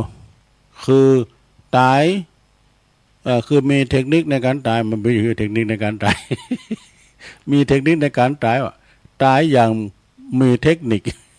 ก็จะคือไว้นะตายแบบมีสมาธิฌาน4นั่นเองแน่สุดท้ายลงวางแผนเรื่องการเกิดในโลกเบื้องหน้าโดยการมีทานศีลยินดีในการรับฟังอ่อนน้อมจบสดาญาโยม เอามาอ่านเราสู่จู้กันฟังในโลกนะอันนี้นะเนี่ยการวางแผนชีวิตเนี่ยจบลงไปศรัทธาวางแผนชีวิตวางแผนชีวิตเฮาเอามาเสนอให้ศรัทธาได้ฟังกันเล็กๆน้อยๆเดี๋ยวจะเอานวโกวาทมาให้กำหนึ่งเนาะเป็นหนังสือธรรมนะเนี่ยหนังสือธรรมนักธรรมจันตีก้านี่วันนี้จะอู่ถึงนวะคือหมด9มละคือมนทิน9อย่างเนาะอันนี้ก็จังได้ฟังเมตตาธรรมหลวงปอพระครูสุจิตานุรักษ์เปิ้นได้เล่าไว้โอ้โมนเปิ้นอธิบายเป็นอย่างว่ามละคือมนทิน9อย่างมันมีอย่างปะล่ำ1โกรธคือโกทังโกฐานนะโมโหโตโสเนี่ยกะ2ลบหลู่คุณบุญคุณฐานลบหลู่บุญคุณของเปิ้น3ลิษยานี่4ตนีนี่ก็เปรียบว่าเป็นคนที่ขิดจิเนาะ5มายานี่มายาลวงหลอกลวงเนี่ย6มักอวดนี่7พูดปดเนี่ย8ปรารถนาลามก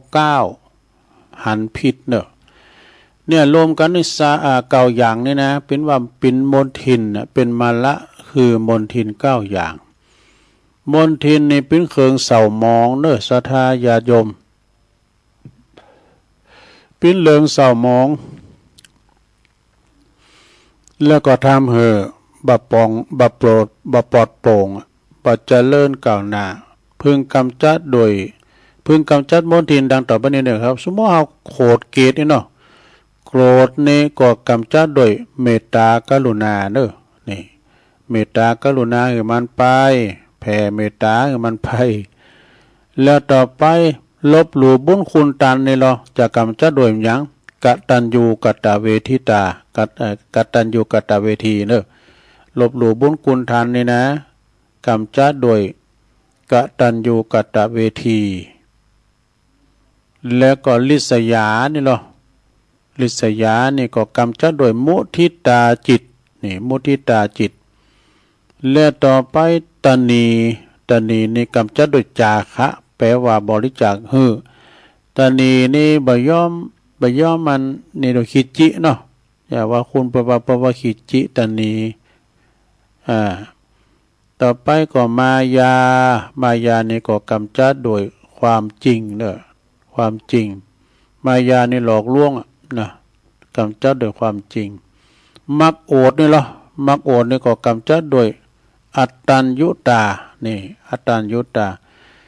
พูดปดนี่ก็ขี้หลอกลวงบนนี่มันก็กำจัดโดยวจีสัตว์นี่ก็สื่อตรงวจีสัตว์นี่นะแล้วก็ปรารถนาลามกนี่ก็กำจัดโดยสันโดษเนอะสันโดษ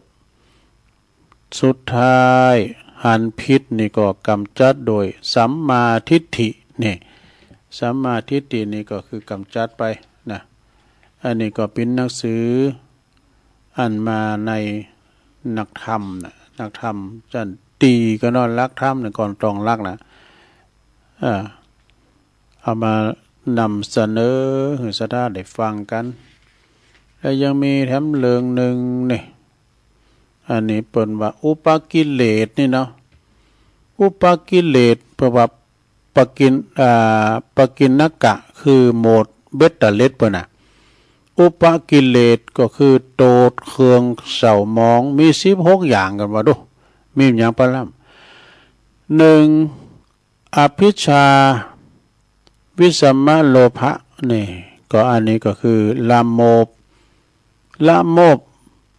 บสม่ำเสมอก็คือความเพ่งเล็งเนี่ยความเพ่งเล็งนี่ข้อที่1นะข้อที่2ก็โทสะนำแล้ว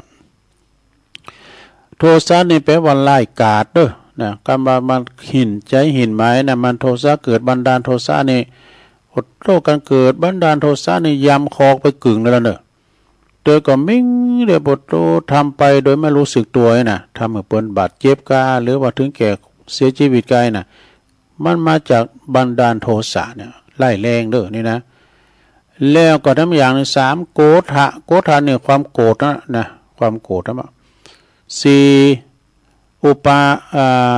ปนาหะนี่ก็แปลว่าผูกโกรธไว้นะผูกโกรธไว้มันพอใจนะผูกโกรธไว้5อันนี้มัคคะนี่ลบหลู่บุญคุณทันลบหลู่บุญคุณทันแล้วก็6นี่ปราศะปราศะตีเสมอคือยกตนเทียมท่านนี่ก็คือว่าเปิ้นมีศักดิ์ศรีเปิ้นเป็นสมมุติเปิ้นเป็นพ่อโลงเนาะนี่เฮาเป็นผู้น้อยน่าจะไปตีตนเสมอทันไปเทียมทันเนาะ7เพราะว่าอิสาเจ้าอิจฉานะในสอเสือเนาะอิสานะลิษยาวะนะก็คือลิษยาความคือหันเขาได้ดีทนอยู่ไม่ได้เนี่ยอิจฉาลิษยานะกันเนาะอันนี้แปลว่าอิสานี่เป็นสอเสือนี่ข้อที่8ลงข้อที่8มัจฉริยะนี่ก็คือตนีให้ได้มัจฉริยะนี่ความบัจเจ้านี่อย่างความตนีมัจฉริยะนี่นะความตนีแปลว่าขิจิเก่ามายานี่มารยาคือเจ้าเล่ห์เจ้าเล่ห์พ่อโนโลกแห่งความมายาอย่างนี้เนาะ10สาทายะนี่แปลว่าโอ้อวดนะอวดมังอวดมิยะอวดสิบคุณในตนโตที่มันมีในตน11เนี่ยถัมภะนี่ก็คือหัวดื้อ หัวดื้อนี่เป็นคนลึกเนอะเปิ้นว่าเปิ้นเตือนเนี่ยก็ฟังเนี่ยพระหัวดื้อนะกะถึงฟังไผที่เอาใจโตเก่าว่าบ่แนะนำดีก็ว่านะหัวดื้อโหล้านนะมันจะโหล้านนะ หัวดื้อโหล้าน11สารัมภะนี่ก็แปลว่าแข่งดีเนี่ยการแข่งทำคุณงามความดีนี่แข่งไปเด้อนะแต่แข่งที่เปิ้นอดมังอดมีดแต่ไปแข่งโอ้นั่นมันตุกเลยเฮามันมีรถยนต์บ่ได้แล้วก็จะเอาซื้อรถยนต์อย่างเปิ้นน่ะอย่างนะจะไปแข่งกันทำดีเอาเนาะข้อที่13เด้อมานะแปลว่าถือโตแน่นอนมานะทิฏฐิถือโตเองนี่เปิ้นว่าถือตนถือโตใจธรรมดานั่นน่ะเปิ้นปิ้นปอเลงใหญ่อ่ะนะแล้วก็ข้อที่14อติมานะนี่ก็คือดูหมิ่นท่าน ดูหมิ่นเหยียดหยามท่านนี่นะแล้วก็ต่อไปข้อที่15ธรรมะแปลว่ามัวเมานะธรรมดานี่มะทะมันจะธรรมะเนี่ยมะทะแปลว่ามัวเมาแล้วข้อสุดท้าย16ปมาทะนี่คือเลินเล่อปมาทะความประมาทเลินเล่อนะอันนี้เมื่อเกิดอุปกิเลสขึ้นในใจตานเหือปลดเปลืองออกไปปิ้นข้อเช่นละโมบนี่ก็ประวัติละโมบก็ไม่ละโมบโกรธก็ไม่โกรธลิษยาก็ไม่ลิษยาเป็นต้นจิตจึงจะสงบเนอะจิตจึงจะสงบอันนี้ก็เป็นคติธรรมมาในหนังสือนวโกวาทเนอะเอามาเล่าสู่จู้กันฟังไปศรัทธาญาติโยมทั้งหลายตอนนี้ไปก็ตัวลุงก็จะขออนุญาตประกาศข่าวสารงานบุญสักเล็กสักน้อยนะก็บ่ไม่หลายแต่ความจริงนี่วันที่7หรือว่าเดือน12ปีนี่เราเปิ้นกินเปิ้นตานกันหลายตีตั้งหลายปีแถมนี่หลายตีแล้วนะเดือน12ปีเนี่ยสลากหากไม้กาว่านี่ก็ติดอานิสงส์การต้านสลากกันไปแล้วเนาะนะการกุยสลากกาเนี่ยมันก่อนนี่พุทโตเปิ้มจะเลี้ยงเพลนไปกินได้กุยอ่ะโดกินสลากเลยนะผมก่อนนี่คุณเฮานี่มันกันอยากเนาะตุลงพิษละอ่อนนะตูหลงหรือว่าลองตูหลงเนี่ยเพื่อจะกำไม่แสกันนะปิดตูวิหารแล้วเอาอย่างประเทศอินเดียกันนะประเทศอินเดียนี่มันโถมันรู้อ่ะรู้กินรู้ทานแต่มันจะรู้ทานอันนี้ก็รู้จะเอากะตูหลงกับปิดละอ่อนเมื่อนะปิดอ่อนน้อยก่อนนะก็เวลาเปิ้นปล่อยแล้วบ่ไอ้น่ะโถ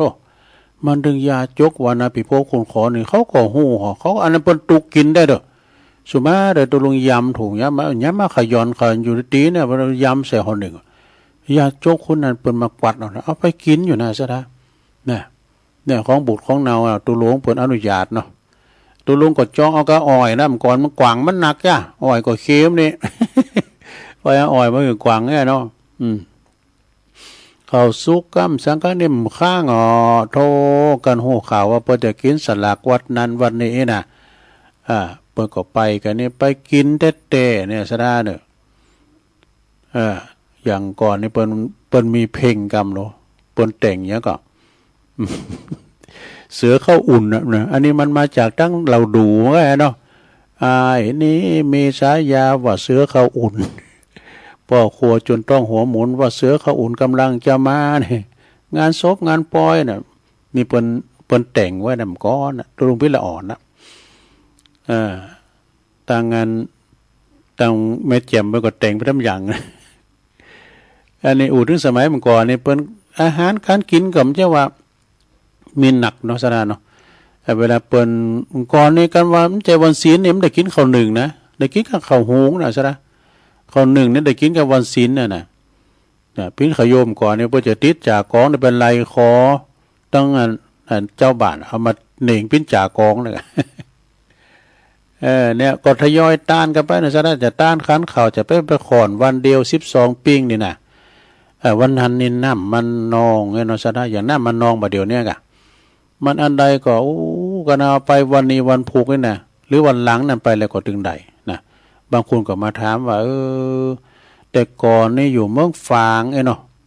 ย้ายมาอยู่ตั้งละปูในเวลาพ่อแม่เฮาตายเนาะเฮ เขาหยาดน้ำมาจะถึงโรหยาดน้ำตกถึงดินได้หมดศรัทธาอยู่ที่เจตนาของเฮาเนอะอยู่ที่ไหนก็ตานได้อยู่เมืองนอกก็ตานได้ศรัทธานะได้ปุญเหมือนกันหมดอะหอดถึงกันหมดอะเนอะ ฉะนั้นก็งานสลากหากไม่ก็ตานไปเปิ้นปล่อยเพจปล่อยผีเนี่ยได้ทำเปรตพลีเนี่ยนะเปิ้นมาสอหาของกินของตานเด้อศรัทธาวันพุธนี้ก็วันเสาร์จะมีกิจกรรมจบจากหันชั่วโมงที่2ตุลุงจะเตะทำเปตพลีเนอะเปตพลีเนี่ยศรัทธาฉบับสั้นนะว่าจะยาวก็ตัดลบรัดตัดตอนได้อย่างแต่ว่าในฟังอาจารย์ท่านพระมหาเอกพลชุตินทโลเปิ้นเตติเก่า6นั้นติ๋มสูตรเนอะปุตโตติ๋มสูตรแล้วกันพิตุลุงกับพิโจโมงบ่ได้วันนี้ขนาดเปิ้นเตตเกิดข้างนะไปโมนะอย่างตุลุงนี่มาอ่านหนังสือจ้าก่อนเลยเอาฉบับเนี่ยเด้อเปตพลีนี่นะผู้ก็ลองฟังก็พร้อมกับกิจกรรมยกวัดมาบาทเนาะแล้วงานต่อไปแถมนี่ศรัทธาญาติโยมงานสลากโลงเนอะสลากย่อมที่เมืองหลับปูนวัดหลวงเว้งเมืองหลับปูนพุ่นนะวัดปัทธาตาลิปุนใจนี่เปิ้นกินใหญ่ต้านโลงแต่ศรัทธาไปพอเถอะไม่สร้างไม่ซีซุกสุดเก้าสุดปลายนี่แล้วก็อันแต่ละตุ่นนั้นมันมีหันหมดโคใจโคซอยก้ามสังกานี่แต่ก่อนนี้เปิ้นมีสลักสอยฮะเนี่ยก็เปิ้นมีเขาหามกำคือบุญนะที่เปิ้นเก่งนะที่เปิ้นก็เขาหามกำคือมันมีหันโมดบางทีนี่มีหันปีหนึ่งตุลุงไปเนาะตอนนั้นนี่คุ้นนักตู้เจ้าก่อนร้ายแต่เป็นปั้นถึงพันเนนนะได้พัดลุ่มเคืองเนี่ยสู้บ่ตรู้ ได้พัดลุ่มเคืองน่ะวันนั้นนี่หมานได้เด็กแต่ว่าสินสลากนี่ก็ไม่ได้นักนะ6 สินนะซะนะแต่ว่ามันสินนักก็มีนะโจกไผมันอันกินสลากอันเบิ่นว่าจับสลากกันเนาะอย่างเน้น่ะมันมีโจกด้วยเพิ่นเอาสลากโจกเอายืนมาบาทเอาบาทมาแล้วโจกเอาเนี่ย2 รอบก็ได้เลข0น่ะตุลุง ไม่โจกไปขอนตินเนนบ่ก็ดีละเนนไปได้เป็นการทุนการศึกษาหามเห็นเนาะก็วัดพระธาตุหลวงเวงเด้อในเมตตาบารมีธรรมพระเดชพระคุณพระเทพรัตนนายกหลวงพ่อเจ้าคณะจังหวัดลำพูนเปิ้นก็จัดกุปี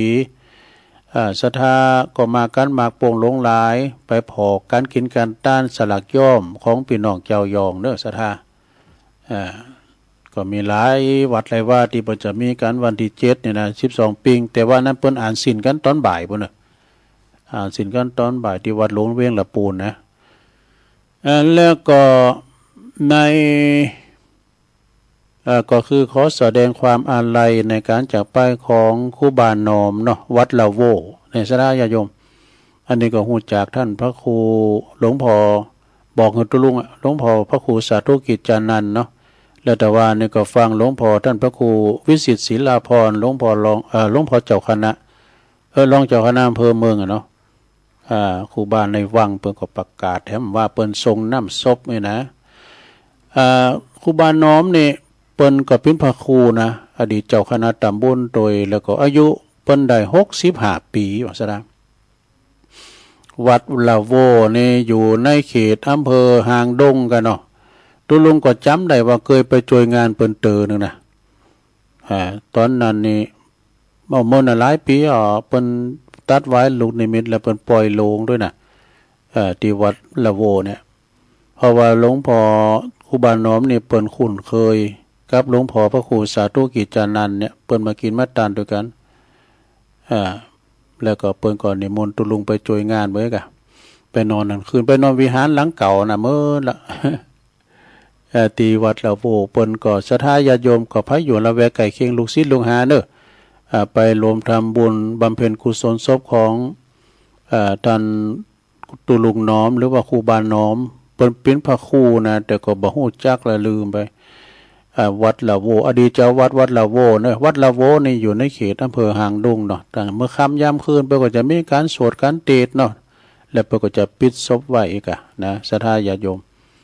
อยู่ไกลอยู่หิมก็ปากันไปเด้อครูบาอาจารย์เฮาก็ละสังขารกันไปศรัทธา ละสังขารกันไปแต่หนอเจ้อมันไข่มีหนอเจ้อมันไข่มีก็คือว่าพันเนนเฮานี่ก็เข้มไปไปเอาตังหวยตังดอยมาโบสถ์มาสังก็โฮงเฮนเฮาก็มีนักเลนนะเหมาะนะวัดอำเภอดอยหล่อนี่ก็ดีอำเภอจอมต้องก็ดีหลายอำเภอถ้าว่ามีโฮงเฮนตุภะไอ้นะมีสถานเหลือกับตุลุงเขาเนี่ยก็เฒ่าเฝ้าวัดได้เนอะถึงมื้อถึงวันนี่ก็อาศัยเมตตาธรรมหลวงพ่อพระครูสุนทรธรรมานุโยกหลวงพ่อใหญ่ที่ปรึกษาเจ้าคณะอำเภอเนี่ยนะเปิ้นมาแปลงโฮงเฮนไว้นำเอาพันเนนไปเฮนหนังสือก็ฮะกันมีอันสินทางสายนี่เนี่ยโอ้มีอันเนอะและลูกหลานพี่น้องตังบนดอยนี่เปิ้นดอยโอกาสก็มาหำมาเฮนบ้างพ้องก็เฮนจนจบปริญญาเป็นตำรวจทหารเป็นตม.ก็มีว่ะเนี่ยลูกจากพระธาตุดอยน้อยนี่ไปนะหลวงพ่อส่งหำส่งเฮนกันเนี่ยตังจอมต้องกับวัดพุทธนิมิตในกามว่านี่เปิ้นก็แล้วงานไปแล้วเนาะหลวงพ่อพระครูอินทยานารังสีเจริญอายุมาได้86 ปีดูซะนะประสืบจัตตาหลวงว่าเลี้ยวไปแล้วเนาะขอหลวงพ่ออายุมันยืนยาวเนาะนะ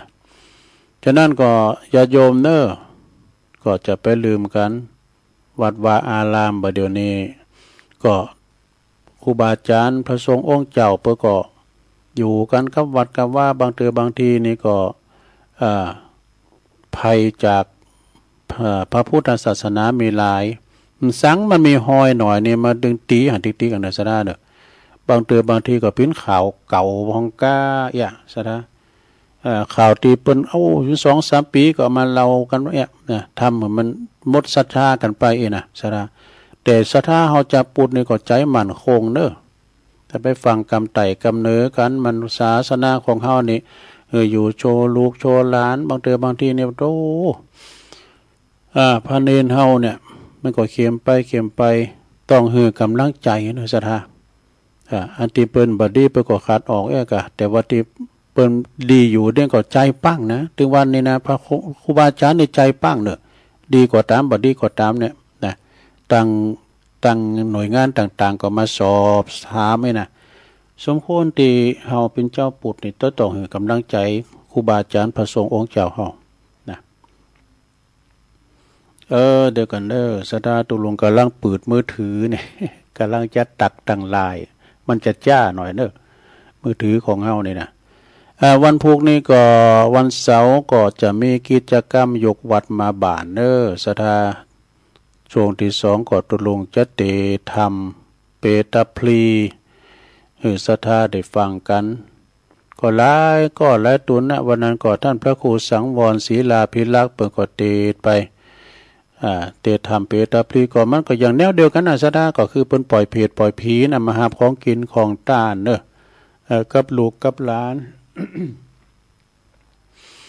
มาหาของกินของต้านกับลูกกับหลานเป็นเดินที่วัดใจนะสถาเปิ้นจะปล่อยเวลา1เดินบางคนว่าตัวลุงหลังจากเดิน12ปิ้งไปแล้วใดก็ได้หมดถึงเดินกันโดสถาเนาะกันว่าแล้วเดินนี่เฮาก็ย่ำต้านเตอกับเปิ้นก็ปีกปฏิเก่าทำแล้วนะในธรรมพวกลองฟังบ่ล่ะเพราะว่าพวกนี้เป็นฉบับพอยาวมาก่อน ก็เอาหมอกโมเนี่ยก็อธิบายตัวไปกันเนาะการเรียนฉบับใหญ่ฉบับยาวนะในเป็นชั่วโมงกว่าในการตุลุงเตศนะมันมีนาหลายหอมนะอย่างท่านมหาเอกพลเปิ้นเตศไปอยู่โมนะฟังแล้วก็เข้าใจดีฉะนั้นบัดนี้ก็ศรัทธาญาติโยมทั้งหลายจบจากตุลุงแล้วนี่ก็ไปฟังท่านพระครูชลทานพิทักษ์เนาะครูบาแดงเปิ้นอยู่ปุ้นวัดแม่ห้องไคร้อำเภอดอยสะเก็ดเนาะแล้วก็ท่านอาจารย์ไมตรีขเวสโกวัดพระพุทธบาทตากผ้าตีนดอยศรัทธาก็จะมาเข้าสู่รายการกันเขาเปิ้นหาลูกควายหน่อยกับตัวลุงนี่จะลูกเจ้าแล้วเปิ้นหน่อยนะตี 1 ตี 2ก็ลุกมาละทำหน้าที่ธรรมะคือหน้าที่มันจ้านะโทรศัพท์ตัวลุงนี่นะแต่ต่อยด้วยก็มีชมรมสกาย62แม่หลวงสายฝนจันทร์คุณณน้องผ่าขาว ฟังอยู่เนาะคุณโยมนวลนิชาวชาติก็ฟังอยู่นะแม่ครูธัญญา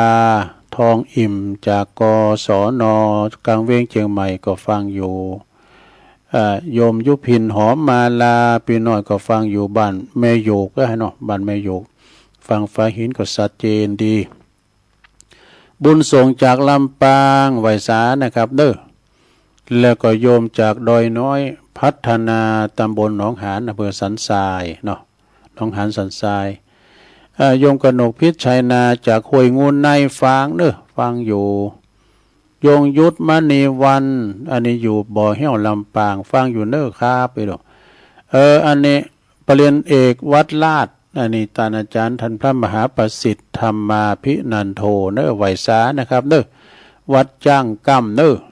วัดจ้างกำอาจารย์มหาเปิดก็กำลังใจตุลุงมาตลอดเอาหนังสือธรรมะเอามาเผยแผ่ตัวตุลุงก็เอาทั้งเปิ้นนะมาปิ้นโต๊ะกัน คติธรรมเป็นเอาลุงไว้ในหนังสือนะ2-3 ฉบับเนาะต้องไหวสาขอบคุณอาจารย์พระมหาประสิทธิ์ธรรมาภินันโทวัดจังกำตัวนะครับเด้อแม่สิรินทิพย์บุญเลิศโดยอันนี้ก็ฟังปุ้นฟังจากกทมฟังได้หมดอยู่ไกลปรากฏว่าฟังได้หมดพร้อมหยังเพราะว่าฟังทางระบบอินเทอร์เน็ตเนอร์ศรัทธาญาติโยมทั้งหลายมันเทคโนโลยีประเดี๋ยวนี้มันง่ายเนาะมันง่ายลำไปก็นั่นก็ศรัทธาญาติโยมวันที่28ธันวาคมกันเนาะที่วัดบรรพตสถิตนี่ก็ตั้งลำปางกูนะเปิ้นก็จัดจัดต่างทำหลวงยกสุดท้ายยกตีสุดท้ายนี่ก็เข้มข้นเนอะวันที่28ของเดือนเนี่ยนะโดยเมตตาท่านอาจารย์พระมหานพดลสุวรรณเมธีเจ้าคณะอำเภอวังเหนือเนาะแล้วก็ท่านพระมหาสมชาติชาตปัญโยซึ่งเปิดก็จะได้จัดขึ้นเป็นยกสุดท้ายระฆังขึ้นดังขึ้นพี่เลี้ยงลงนะเอาแล้วเนาะตอนนี้ไปตัวลุงจะเปิดสายหน้าไมค์ศรัทธาญาติโยมทั้งหลายจะโทรเข้ามาเช็คผลการรับฟังก็ดีโทรมาที่เบอร์0899556506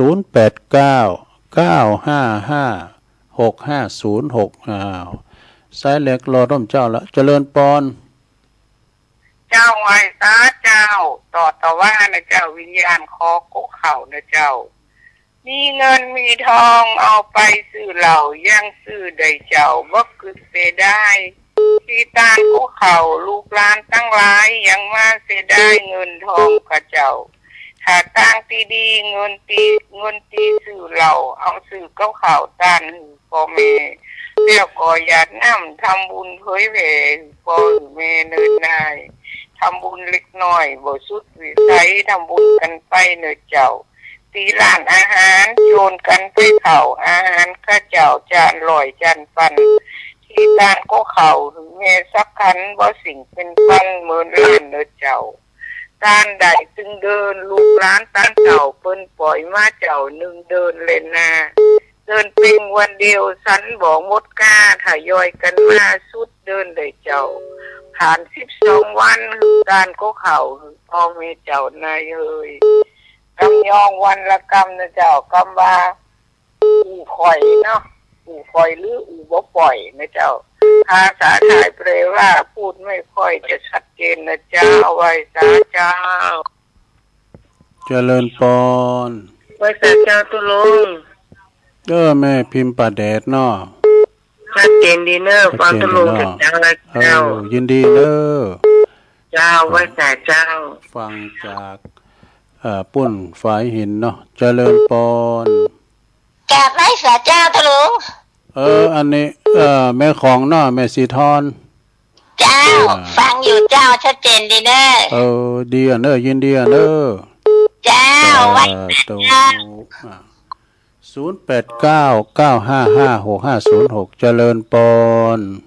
ไว้แสกครับอันนี้ปอฐานนัดกะครับผม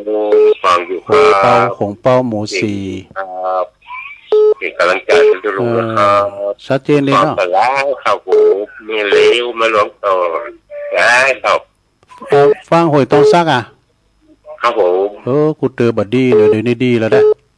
ครับผมรายวันเลยยินดีนะปอนเด้อค เอาอันนี้ปอถนัดเด้อผงเป่าเจริญปอน ไปสาครับตุลุง โอ้ปอนนานประเสริฐมาแล้วหน้าน้อยหน้าแดง ที่สามมาแล้วน้อยอย่างชัดเจนนะครับเน้อเสียงโอ้ครับแพ้ฟังตะมนอกมันใจที่อันเปิดนำทำมาเป็นนั่นเป็นนะนั่งทำคำสอนเราได้ฟังมันตึง แม่นเนาะ หูนะครับน้องมันตึงบ่ไกลบ่อิ่มครับมันฟัง มัน ไป ถึง เลย เหมือนกายเนาะฟังน้ำฟังธรรมเนี่ยนะครับ มันก็สติสนใจดีลุงให้ ยินดี ลุงนะครับเน้อครับขอทุกข์ไม่อยู่ดีมีสุขต่อไปครับ สาธุ ไปกระเทยเบียดเบียดกันเนี่ยคุณพ่อเจ้าสาธุตลอดครับเน้ สา อ ธุปอนนานประเสริฐเน้อนี่นะหน้าน้อยหน้าแดงพี่น้องบ้านไกลนานบ่น่ะเจริญปอน เจ้าภาษาเจ้าลุงฟังตุลุงอยู่เนอะ คุยสาวคุ้มตะวันเนาะ เอาโดยสเก็ตเนอะ เมืองวะดอยสะเก็ด เอา ไม่ใช่สันทรายนะบางอันนี้ดอยสะเก็ดเนาะสาธุ มองว่าโดยสเก็ตเจ้าลวงเหนือ ลงเนื้อเนาะลงเนื้อจ้ะ เจ้า ต่างอันปุนเหรอต่างอันหลวงพ่อมานิดเนี่ยเจ้าภาพอะลูกหลายอะก้าเจริญปอน ภาษาเจ้าตุลุงฟังอยู่เนอะจากลำปางอะไรน้น้อยแม่น้อยเจ้า ลำปางมาแล้วอันนี้ก็แม่น้อยเป็นตัวแทนพี่น้องลำปางมาแล้วเนาะ เจ้าฟัง บุญญาวาสอะ เจ้าฟังบุญญาวาสฟังเมื่อตีสามเริ่มรับตั้งแต่ตีหนึ่งถึงตีสามเป้าบัดนี้ก็แล้ว ยินดีแม่น้อยนักๆเด้อ เจ้าไว้ฝากตุลุงเด้อ บุกก็มาอยู่นะเจริญปอน กราบไหว้สา โอ้ ธุ มาแล้วนะบุญเราขวัญกันนะ มันต้องแนวอย่างนี้ก่อนล่ะ วัดติด เมื่อตะกี้สายมันติดกับภาษาคุมตัววัน อ๋อ นะก็แน่ฟังให้กำลังใจเอกอะแล้วก็ฟังเทศว่าวันนี้ฟังตั้งแต่เพลงที่สองตื่นที่หนึ่ง โอ้ จะได้ ตื่นเจ้าได้ มันตื่นไปเสียแล้วมันหลับแล้วตะลุงคุยทยุไว้บนองค์อันอย่างก็เปิดเสียบฟังตะลุงเปิดเพลงนะวันนี้จะเตะทำอย่างก็ฟังมาทำจนถึงสุดท้ายที่หลวงพ่ออันตุลุงยองเขานี่บรรยายเรื่องนวโกวาทเนาะ แม่น่ะแม่น่ะ เบื้องลมหนาฟังว่ามันได้ต้องระดับที่เขาฟังมาเป็นอย่างไรนะครับ ก็วันพวกตุลุงเตะทำเปรตเพศหมายวักเอาไว้สัก20 นาทีกับเสด็จเลยก็ส่งโฆษณาว่าเทียบมาห้องกินเวลาเป็น40 นาทีว่ะ แม่น่ะแม่น่ะอันนี้มัน ผม ส กล้า บาย กั มั บ นจริยาหมอกมนดอก เอามาอ่าน สำหรับในนาม แล้วก็เอาที่เขาสรุปได้แล้วก็อู้เอา กะอูเนาะ เอาพอถูกวันเฮือผมก็จะเทศเหมือนกันเดี๋ยวนี้ตั้งไว้เนี่ยใครมาต้านทานเขาก่อนเขานี่เนอกันเทศกันทำเป็นทัพพีเนอว่าการรูปแล้ววันพูดผมก็ขั้นค่าหรือว่าตั้งเพศวันพูดมาต้านทานเข้าอ่ะ อันน่ะ ผมถือเอาอย่างนั้นโลเอาเนี่ยวันฉันกันวันดีหมดอ่ะถ้าวันบดีเขาบอกวันประเสริฐเลิศกว่าวันตั้งหลายแม่น่ะแม่น่ะ ลบไปเห็นน้อยเอาไว้สายด้วยความเคารพนะครับ ครับผม จะได้ยกฟังท่านพระครูชนหัวใจของผ แม่ ม น่ะ คนหนึ่งผมคนเป็นนั้นดาวฟังของคนของท่านพระครูชนเนาะ ครับเดี๋ยว ท่า ต่อน กันเองท่านกันเองอยู่ตลกด้วยกัน ขอบคุณแล้วก็ไหว้สายตอบไปยังท่านพระคุณเจ้าท่านพระครูชนเนอทุลุงแดงนะครับไหว้สายด้วยความเคารพครับ ถ้าฟังกันเดี๋ยวจะต่อตุลุงเนี่ยกะเจริญปอน ภาษาเจ้าแม่ฟังอยู่เนอะ พี่น้องตั้งใดจ้ะนี่ลำปางเนาะตั้งใด เจ้าอันนั้นเจ้า เมืองนานเสียงเหมือนกันเมืองนาน เจ้า ในสมฤทธิ์นะกันน่ะแต่กันเนาะ เจ้า ตอนนั้นอันนั้นเขาก็พอนั้นประเสริฐเขาเนี่ยคนฟังกันหลายเมืองนานเนาะ เจ้า ในสมฤทธิ์ฟังเจ้าแล้วเนาะขอบคุณหลายๆเด้อแม่ เจ้าภา สา ษาเจ้า ธุเมืองนานน้ำก็โถมเดี๋ยวเราได้แห่งแล้วก็เจริญปอน ภาษาเจ้าฟองคำจะเกี่ยวบ่อทองฟังจุลุงหน่วยเจ้า ในดอยสะเก็ดเนาะ เจ้า สา ถ้าเป็นเจ้าเจ้าฟังเจ้าสาธุเจ้าวันนี้จะไปหาหมอกันเด้อ วันนี้นี่ถ้าจะได้เอาให้ตะอีกันเด้อเพราะว่าเวลาจะล่ำพระครูชนนะเหมาะ 58แล้วเนี่ยพวกเจ้าก็ฟังกันใหม่เนอะฟังกันตีเก่าเวลาเดิมพวกนี้ก็จะมาเข้ารายการแถมนะเป็นการที่ว่ากิจกรรมยกวัดมาบัด นำรายการจะลาไปก่อนเด้อจัตตาโลธรรมาวัฏันติอายุวันโนสุขังปะลัง